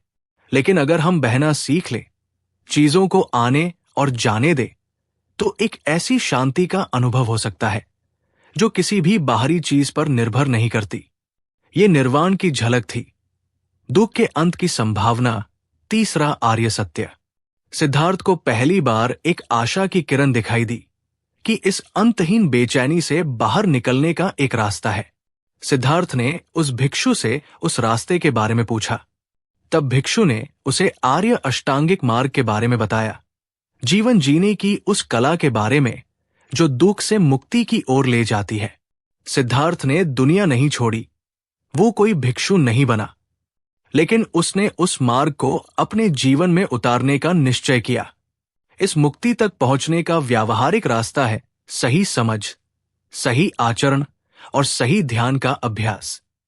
चौथा सत्य, और इन सब के मूल में ये परम ज्ञान है कि कोई स्थायी मैं या आत्मा है ही नहीं जिससे चिपका जाए। हम सब एक सतत प्रवाह है। पांचवा सत्य, जब कोई व्यक्ति इन 5 बातों को सिर्फ बौद्धिक रूप से नहीं बल्कि अपने अनुभव में उतार लेता है, तो वो सही मायनों में सफल हो जाता है। उसकी सफलता बाहरी दुनिया की मोहताज नहीं रहती, वो भीतर से स्वतंत्र हो जाता है। वो जीवन को एक खेल की तरह जीता है, पूरी कुशलता से, पूरे आनंद से, लेकिन हार जीत के भय से मुक्त होकर। और यही ज्ञान सूत्र का उद्देश्य है, आपको सिर्फ जानकारी देना नहीं, बल्कि आपको अपने भीतर के उस अनुभव तक ले जाना। अगर इन 5 शिक्षाओं ने आपके भीतर कुछ भी छुआ है, अगर आपको लगा है कि आपके जीवन को देखने का एक नया नजरिया मिला है, तो इस ज्ञान को फैलाने में हमारी मदद करें। इस वीडियो को लाइक करें ताकि ये और लोगों तक पहुंच सके। इसे अपने दोस्तों और परिवार के साथ साझा करें, क्योंकि ये ज्ञान हर किसी के लिए अनमोल है। और कमेंट में नमो बुद्धाय लिखकर इस ज्ञान की परंपरा के प्रति अपनी कृतज्ञता व्यक्त करें। आपके हर एक लाइक और कमेंट से हमें ये प्रेरणा मिलती है कि हम सही रास्ते पर हैं। और अगर आप इस मिशन को और गहरा समर्थन देना चाहते हैं, तो सुपर थैंक्स के माध्यम से या हमारे चैनल की सदस्यता लेकर आप इस ज्ञान यज्ञ में अपनी आहुति दे सकते हैं। हम सब मिलकर एक अधिक जागरूक, एक अधिक करुणामय और एक अधिक शांतिपूर्ण दुनिया का निर्माण कर सकते हैं। इस यात्रा में मेरा साथ देने के लिए आपका हृदय से धन्यवाद। बुद्ध के बताए इस मार्ग पर चलते रहें, जागरूक रहें और अपने भीतर की परम शांति को खोजते रहें। निश्चित रूप से बुद्ध की उन 5 महान शिक्षाओं को जीवन के ताने बाने में बुनकर एक कहानी के रूप में प्रस्तुत करता हूं। यह कहानी सिर्फ एक उदाहरण नहीं, बल्कि उन शिक्षाओं का एक जीवंत प्रतिबिंब है जिसे आप अपने जीवन में भी घटित होते हुए देख सकते हैं। चलिए मिलते हैं सिद्धार्थ से। उदाहरण 1, व्यापारी सिद्धार्थ की कहानी। एक समय की बात है, एक बहुत बड़े नगर में सिद्धार्थ नाम का एक व्यापारी रहता था। सिद्धार्थ कोई साधारण व्यापारी नहीं था।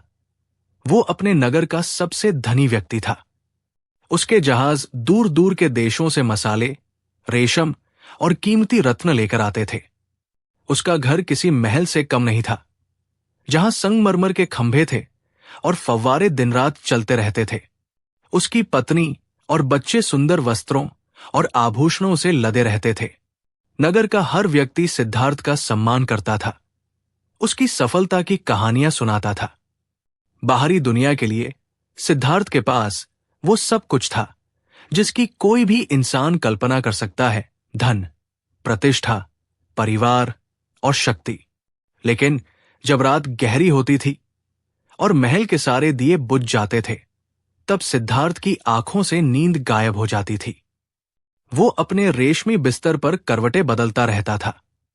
उसका मन एक तूफानी समुद्र की तरह अशांत रहता था। उसे हमेशा ये चिंता लगी रहती थी कि कहीं उसका कोई जहाज समुद्र में डूब न जाए। उसे ये डर सताता था कि कहीं कोई नया व्यापारी उससे आगे न निकल जाए। जब भी वो किसी दूसरे व्यापारी को और धनी होते हुए देखता, तो उसके दिल में एक अजीब सी जलन और बेचैनी पैदा हो जाती थी। उसे अपने ही कर्मचारियों पर शक होता था कि कहीं वे उसे धोखा तो नहीं दे रहे। उसने अपनी सफलता को एक किले की तरह बना लिया था और वो खुद उस किले का एक बेचैन कैदी बन गया था। उसके पास हंसने के 100 कारण थे, लेकिन उसकी हंसी उसके होठों तक ही आकर रह जाती थी, उसके दिल तक कभी नहीं पहुंच पाती थी। ये सिद्धार्थ के जीवन का पहला सत्य था, दुख। उसके पास सब कुछ होते हुए भी उसके भीतर एक गहरा असंतोष था, एक खालीपन था, एक निरंतर बेचैनी थी। एक दिन उसे खबर मिली कि उसका सबसे बड़ा जहाज, जिसमें उसके जीवन की आधी से ज्यादा पूंजी लगी थी, एक भयानक समुद्री तूफान में फंसकर डूब गया है। ये सुनते ही सिद्धार्थ के पैरों तले जमीन खिसक गई। वो पागलों की तरह चिल्लाने लगा। उसने अपने बाल नोच लिए। उसका क्रोध और उसकी निराशा की कोई सीमा नहीं थी। उसने अपने कर्मचारियों को डांटा, अपने भाग्य को कोसा और देवताओं को भला बुरा कहा। उसे लगा कि उसकी दुनिया ही खत्म हो गई है। उसकी सारी प्रतिष्ठा, सारा धन, सब कुछ उसे एक पल में खोता हुआ नजर आया। उसका दुख अब 100 गुना बढ़ गया था। वो कई दिनों तक अपने कमरे में बंद रहा, शोक मनाता रहा। यही दुख का दूसरा सत्य था, दुख का कारण। उसका दुख जहाज के डूबने से उतना नहीं था जितना उस जहाज और उससे जुड़ी दौलत, प्रतिष्ठा और भविष्य की योजनाओं से उसके गहरे चिपकाव, उसकी तृष्णा के कारण था। वो उस संपत्ति का मालिक नहीं, बल्कि गुलाम बन चुका था, और जब वो संपत्ति चली गई तो गुलाम मालिक के बिना तड़प उठा। अपनी इसी निराशा और हताशा के दिनों में वो नगर के बाहर एक नदी के किनारे भटक रहा था। तभी उसकी नजर एक शांत वृक्ष के नीचे बैठे एक बौद्ध भिक्षु पर पड़ी। भिक्षु के चेहरे पर अद्भुत शांति और एक हल्की सी मुस्कान थी।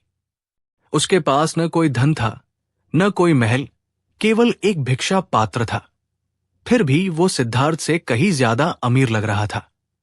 सिद्धार्थ अपनी जिज्ञासा रोक नहीं पाया और उसके पास जाकर बैठ गया। उसने अपनी सारी कहानी, अपना सारा दर्द उस भिक्षु को कह सुनाया। भिक्षु ने शांति से सब कुछ सुना और फिर एक सरल सा सवाल पूछा, हे श्रेष्ठिन, जब वो जहाज तुम्हारे पास था तब भी तुम बेचैन थे उसे खोने के डर से, और जब वो चला गया तब तुम दुखी हो उसके जाने से। तो उस जहाज ने तुम्हें सच में दिया क्या, सुख या सुख का भ्रम? ये सवाल एक तीर की तरह सिद्धार्थ के दिल में लगा। उसे पहली बार ये एहसास हुआ कि उसकी समस्या वो जहाज नहीं, बल्कि उसका अपना मन है जो हर चीज से चिपक जाना चाहता है। भिक्षु ने उसे समझाया कि जिस तरह नदी का पानी लगातार बह रहा है, जीवन भी एक प्रवाह है।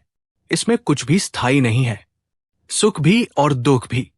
जब हम इस प्रवाह से लड़ते हैं, चीजों को मुट्ठी में भींच कर रखना चाहते हैं, तभी हम दुखी होते हैं। लेकिन अगर हम बहना सीख लें, चीजों को आने और जाने दे तो एक ऐसी शांति का अनुभव हो सकता है जो किसी भी बाहरी चीज पर निर्भर नहीं करती।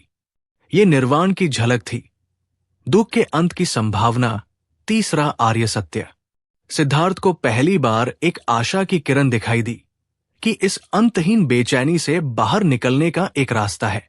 सिद्धार्थ ने उस भिक्षु से उस रास्ते के बारे में पूछा। तब भिक्षु ने उसे आर्य अष्टांगिक मार्ग के बारे में बताया, जीवन जीने की उस कला के बारे में जो दुख से मुक्ति की ओर ले जाती है। सिद्धार्थ ने दुनिया नहीं छोड़ी, वो कोई भिक्षु नहीं बना, लेकिन उसने उस मार्ग को अपने जीवन में उतारने का निश्चय किया। उसने सबसे पहले अपनी दृष्टि बदली। उसने ये समझना शुरू किया कि धन, सफलता, सब कुछ अनित्य है, आज है, कल नहीं। ये समझ आते ही उसका आधा बोझ हल्का हो गया। सम्यक दृष्टि। फिर उसने अपना संकल्प बदला।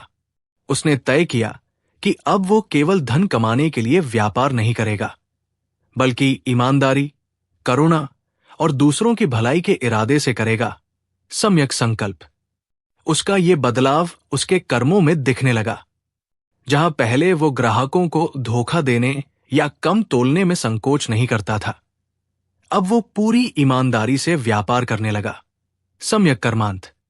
उसकी वाणी में मिठास आ गई। वो अपने कर्मचारियों पर चिल्लाने की बजाय उनसे विनम्रता से बात करने लगा। उसने व्यापारिक सौदों में झूठ बोलना और बढ़ा चढ़ाकर बातें करना बंद कर दिया। सम्यक वाचा। उसने उन व्यवसायों से खुद को दूर कर लिया जो दूसरों को हानि पहुंचाते थे और अपनी आजीविका को पूरी तरह से नैतिक बना लिया। सम्यक आजीविका। ये सब आसान नहीं था। उसके मन में बार बार पुराने विचार, पुरानी आदतें सिर उठाती थी। लालच, क्रोध, ईर्ष्या के विचार अब भी आते थे, लेकिन अब वो उनसे लड़ता नहीं था, न ही उनके साथ बहता था। वो सही प्रयास करता था। वो बुरे विचारों को पहचान कर उन्हें जाने देता और जानबूझकर अपने मन में मैत्री और संतोष के विचार पैदा करता। सम्यक व्यायाम। उसने एक छोटी सी शुरुआत की। वो हर रोज सुबह कुछ देर शांत बैठकर अपनी आती जाती सांसों पर ध्यान देने लगा। जब वो चाय पीता तो सिर्फ चाय पीता, उसका स्वाद, उसकी गर्माहट को महसूस करता। वो हर काम को पूरी जागरूकता के साथ करने लगा। सम्यक स्मृति। धीरे धीरे उसका मन, जो पहले एक तूफानी समुद्र की तरह था, अब शांत होने लगा। वो एक झील की तरह स्थिर होने लगा, जिसमें एकाग्रता की शक्ति आने लगी। सम्यक समाधि। कई साल बीत गए। सिद्धार्थ ने अपनी मेहनत और ईमानदारी से फिर से बहुत धन कमाया, शायद पहले से भी ज्यादा। लेकिन अब वो एक अलग इंसान था। एक दिन एक और बुरी खबर आई। राज्य के नए नियमों के कारण उसके व्यापार को भारी नुकसान होने वाला था। उसके कर्मचारी डरे हुए थे कि पुराना सिद्धार्थ वापस आ जाएगा। वो फिर से चिल्लाएगा, क्रोधित होगा। लेकिन सिद्धार्थ शांत रहा। उसने सबको बुलाया और कहा, जीवन एक नदी की तरह है, कभी पानी बढ़ता है, कभी घटता है। हमने अच्छा समय देखा है, अब ये एक चुनौती का समय है। हम सब मिलकर इसका सामना करेंगे। उसके चेहरे पर चिंता नहीं, बल्कि एक अजीब सी शांति थी। उसी रात वो अपने महल की छत पर चांद को देख रहा था। उसे अचानक एक गहरा बोध हुआ। उसने सोचा, ये कौन है जो सफल हुआ था? ये कौन है जो आज असफल हो रहा है? सिद्धार्थ क्या है? ये शरीर? ये तो बदल रहा है। ये विचार? ये तो आते जाते रहते हैं। ये भावनाएं? ये तो लहरों की तरह है। मैं, जिसे मैं इतने सालों से बचाने और बड़ा बनाने में लगा था, वो तो इन बदलती हुई चीजों का एक जोड़ मात्र है। जैसे रथ पहियों और लकड़ी का जोड़ है, वैसे ही मैं शरीर और मन का एक प्रवाह मात्र है। जिस पल उसे ये एहसास हुआ, उसे लगा जैसे उसके कंधों से सदियों का बोझ उतर गया हो। मैं का वो भ्रम, जो सारे डर, सारे अहंकार और सारी आसक्ति की जड़ था, वो एक पल के लिए विलीन हो गया। उसे अपने भीतर और बाहर के ब्रह्मांड में कोई भेद महसूस नहीं हुआ। ये अनात्मन का बोध था, पांचवा और सबसे गहरा सत्य। अब सिद्धार्थ पहले से भी ज्यादा सफल था, लेकिन उसकी सफलता की परिभाषा बदल चुकी थी। उसकी सफलता अब बाजार के उतार चढ़ाव की मोहताज नहीं थी। उसकी सफलता उसकी आंतरिक शांति थी, उसकी करुणा थी, हर पल को पूरी तरह से जीने की उसकी कला थी। वो अब भी एक व्यापारी था, लेकिन अब वो जीवन के खेल का एक कुशल और मुक्त खिलाड़ी था, न कि एक डरा हुआ कैदी।